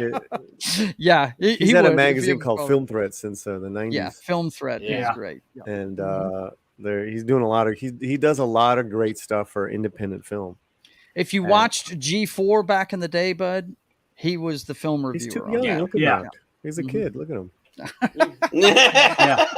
He's not. But he's anyway, not look, like guys. me and Look. Joe. You know I've got food waiting on me, so we let's gotta do it. get things Yeah, wrapped up. he's got that steak. He wants Let to me go get it. let me clear up the chat real quick. Eclay says one day you will be a big boy and play it on a PC. Maybe. I doubt it. I like consoles. He wants you so to this join is the like glorious PC Master Race. That's right. Look, let me tell you something, and I'll tell you off camera after we get out of here real quick, but they ruined the PvP in a game that I love, so I don't want to hear about the master race of PCs. Eclay Thomas says, so this is like Cabinet of Curiosities from Guillermo del Toro. Oh, I del love Toro, Cabinet excuse me. Curiosities. Yeah, I haven't seen that one. I don't know. Oh man, but is that true, Paulie? Is that what it's like? I haven't seen Cabinet of Curiosities. Curiosities. I'm hearing of that. I so- recommend Cabinet of Curiosities. Yeah. It's an anthology series. Okay. Guillermo like a handpicked all of the directors. Yeah. It probably sounds like the same. This is a lot more low budget. Guillermo probably got some. Yeah, you know he got bucks behind him. It says a lot about the Hispanics directors, their talent. I mean, it looks like it was like millions of dollars spent. Let me tell you something, guys. One of my favorite directors ever was one of the chintziest producers ever. Didn't spend much on movies at all, and nobody can tell me that John Carpenter is not a genius. I was about to say, are you about to talk about John Carpenter? And Paulie's producer Fletcher Williams says VHS is cool. Yeah, damn right it is. Okay, you know, I listen, like low budget movies. Yeah, Joe wants to get. Oh to yeah, his definitely. steak. Mr. Kaiju loves low budget movies. Yeah, Actually, Godzilla. there is an anthology one that's on Shudder, and they just came out with a sequel to it. I can't remember the name of it, but it's got the wrestler Goldust in it as a slasher killer. But it's called like. I used to play him a lot in the old wrestling games on 64. Well, I had a question for Johnny. As far as I know, you got to wrap it up. He wants to get to his food. Did you guys see the interview with a vampire, a TV show that came out last year? Didn't watch a second. I haven't seen it yet. I'm a fan of the movie. I'm a fan of the book. I read the book, and that just did not sound right. Okay, well, did not sound right. Romy is a huge reader, like a huge reader, like Agatha Christie, crime, thriller, Anne Rice, all these. She's like, we just out of a whim, we started watching it the other night. And she's like, this is the book. Really? Not the Tom Cruise film. Well, yeah, the Tom Cruise film wasn't anything like the book, so correct. Okay. Correct. Like, and there's some changes, but like the whole thing of how these vampires are, like, she's like, that's in the book. Yeah. they took that out. Like they took out that special relationship between Lestat and Louis. Yeah. Louis. Yeah. Right. Mhm. It's in this, and I was like, so we saw the first 2 episodes, really good so far, man. And So the show is good. I was. You're one of the people I Okay. trust, man. I'll add it to my list. Then it just looked But what does really Chris off say base about to it? me. So What's that that? movie with what did Chris with say about Dustin it? Rhodes in it, it's called Scare Package. I don't know that Scare Chris would Package watch with that. Sam He's Fallon. exclusively movies. Oh. I I'll look recommend for it. it. There's 2 of them, Scare Package and Scare Package 2. They're both on Amazon. Check them out. They're low budget. They're cheesy and chintzy, but they're very cleverly written. Okay. Well, we'll make that the last word on the horror movies for tonight. Listen, I want to thank you guys for being here, and let's go around the horn and see what everybody's doing. We'll start with Knock. Let us know what you're doing, Big Daddy. Yeah. I'm going to make a YouTuber out of you yet. You Big got dog? one show Yeah, a week. I've updated all my names to reflect what possibly could be my channel, but I haven't decided on that one yet. It's really busy this time of year.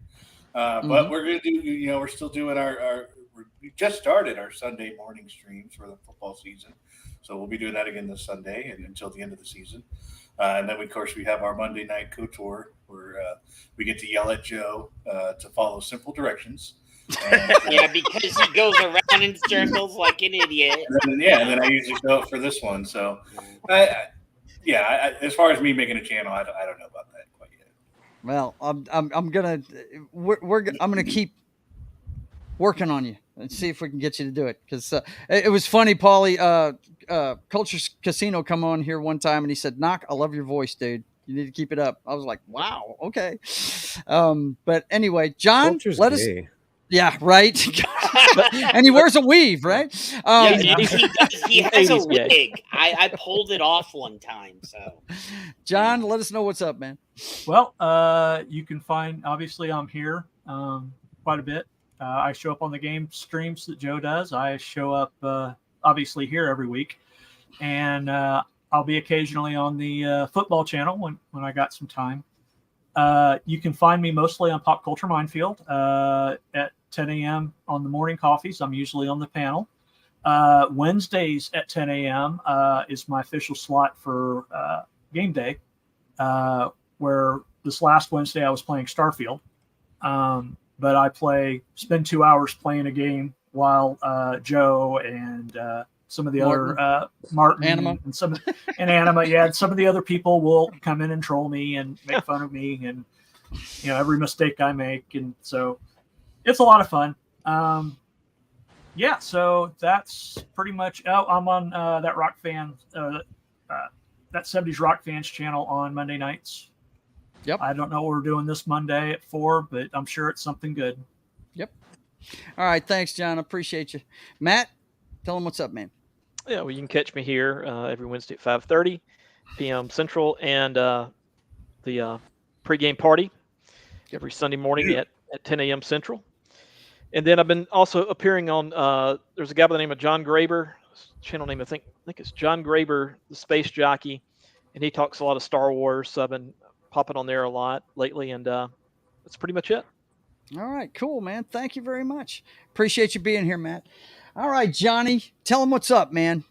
Oh, just haven't been streaming a whole lot lately because I've been getting settled into my new job. I got hired by the TV station here in town, so been getting. Yeah, I know you're happy as a lark about that. Oh my sure. God, I love this. It's Mm-hmm. It's nice to actually finally be doing what you went to school to be doing.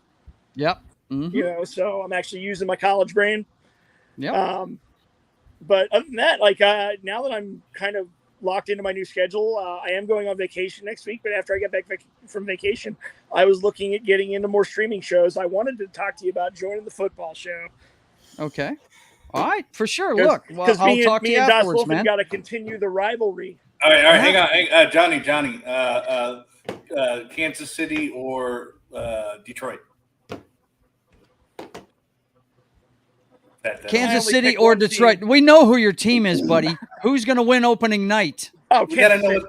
Okay, there you go. We have picks. We do our picks on Sunday. We do picks. Yeah. If you're going to contribute, you got to give us the picks. Okay. Ed, what's happening, man? Actually, run down the list. I'll give you all my picks. Oh, yeah. Yeah, I'm probably not going to do anything. Let's say Wednesday, and tomorrow I probably won't do anything. So somebody brings me on. MF for tomorrow. We don't know if me or Matt going to do it. It's either me or Matt's channel whenever he feels like it or mine.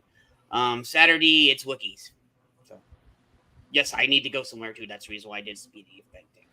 Gotcha, man. Gotcha. Thanks for being here, Jed. It's good to see you. And Paulie, you got anything you want to push, man? He's oh man! I thought of the mask as soon as you put that on. All I saw was the Look mask. at that handsome devil. My name is Inigo Montoya. You killed my father. Prepare to die. Prepare to die. He fucking leaves. He runs. Right? The best. The best. I got new videos I just put up. Got some news flashes on Satanic Hispanic, on Blue Beetle going to VOD. Also, I'm gonna do a video on this 3D artist rendering they did of the old Tenochtitlan, which was Mexico City prior to the Spanish conquest. It's an incredible display of what they did. I'm gonna do a video. They did all this artist 3D rendering, and it looks like as if they took photos from 500 years ago. Oh wow! Wow. Cool. I'd be So super cool. interested. I love studying like Mesoamerican cultures when I was in school. So I'm gonna do that video next couple days. Okay. So yeah, go ahead and subscribe on over to Slant and all these other fine gentlemen. Mm-hmm. Definitely. Except for Jed. Nah, I'm just oh man! No. And Polly's a mod in both my channels too. Doesn't mean he needs to be gangbanged. All right. Oh my God! Fletcher says Fletcher's clapping. E. Clay Thomas says a show about gay French vampires. No thanks. See ya. See ya. bro. That's in the book. They're taking it is. I was fixing to say that sounds right just to me. about being gay. It's like this relationship. Look, the if whole you guys read the books, you know what I'm I was talking. fixing to say Anne Rice. Look, Anne Rice is not for everybody. I read Interview with the Vampire, and there's a lot of sexual overtones to that story, but I thought maybe I'd like Sleeping Beauty, and about 5 pages into that, I put that book down. That is just that is off the chain right there. Sleeping Anybody Beauty who's read is that awesome. book knows what I'm talking about. That is nuts. Sleeping Beauty is awesome. Oh, God, that's crazy. You go, man. Get out the whips and chains and have a good time, buddy. In support of I that tell book you, any the day. guy, the actor playing Lestat is incredible. Yeah. Okay. Well, I'll add it to my list, man. But listen, let me let you guys know what's going on with the channel real quick before we get out of here. Of course, you know you're watching our pop culture show of the week, State of the Atmosphere. We do it every Wednesday at 5:30 p.m. Central Time. And of course, tomorrow night you get to see the political show I do every week with my brother. The Brothers Hack the Matrix. We get together and show you the headlines of the week in the clown show that we call 2023. You guys look so angry. Yeah, Danny does get angry. Look at those faces, if I get man. kicked off of YouTube, it's going to be because of my brother. Trust me. It's like this. Or Jed, if he's in the wrong mood. But but anyway, we do that every Thursday night at 6:00. And then you can watch me develop my comic book from the ground up, an amateur comic book maker, doing it for the first time and sketching The Privateer. I do that every Saturday afternoon at 1:30. And then Sunday, my favorite day of the week, this time of year. I live for this time of year. It's NFL pregame party. If you don't want to watch the Communist News, ESPN, go ahead and tune in to some real football fans talking about the game that they love every Sunday, 2 hours before kickoff at 10 a.m. Central Time. And then Monday, my busiest time of the week, Gary is back finally from his medical scare. We're going to see him on Morning Coffee with Gary. Military Monday, we're going to do The Last Samurai, one of my favorite Tom Cruise movies. Should be fun. A couple of veterans getting together and talking about the movies. What the hour? war movies. What's the time? What's the time stamp? 10 a.m. Central Time. That's when we. Your time is going to be 8 in the morning, buddy. You'll be at work. Yeah, I can't do it. I'll be at work. Yeah, but you watch the replays, man. We have a good time. And then That 70s Rock Fans channel at 4 p.m. Central Time. Don't know what he's doing this week, but like John said earlier, it's always a good time, man. It's either going to be a movie or comedy show or music. It's going to be a lot of fun, whatever it is. And then, of course, my walkthrough of KOTOR, as they call it, KOTOR. Star Wars Knights of the Old Republic is at part 14 this Monday night at 6:30 p.m. Central Time. What's the point here of your look here? You look really lost. If you look at the bottom there, it's video games, cocktails, and fails. I have a shot of whiskey.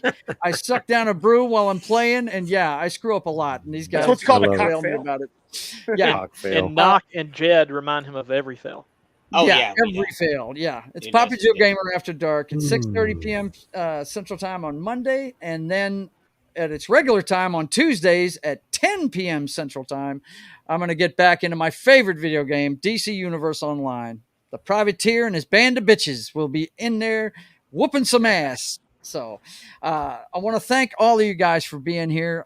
Johnny Rock, it was great to see you. I mean, these guys ride with me every week, but I definitely want to shout out I'm going to make Johnny. it more of a regular thing. I would love to see you. You're always welcome here. You know that, brother. And Polly, same goes for you. It's great to see you, man. Thanks for stopping by and letting us know what was going on with that flick we were talking about earlier. Thanks. What's that, sir? Thanks for the invite. Always, man. You always got an invite. You're on the thread, man. I don't recognize what I had on. Yeah, he needs a hat, doesn't he? So, for Paulie, Johnny, Matt, Jed, Das Wolf, and John, and Knock, we want to thank you for being here. And until we see you again, I want you guys to keep on keeping on. God bless. Pew pew. All right.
I wonder if Ahsoka's going to change her last name to Skywalker. I think that'd be awesome. Oh, she can go fuck right off with that.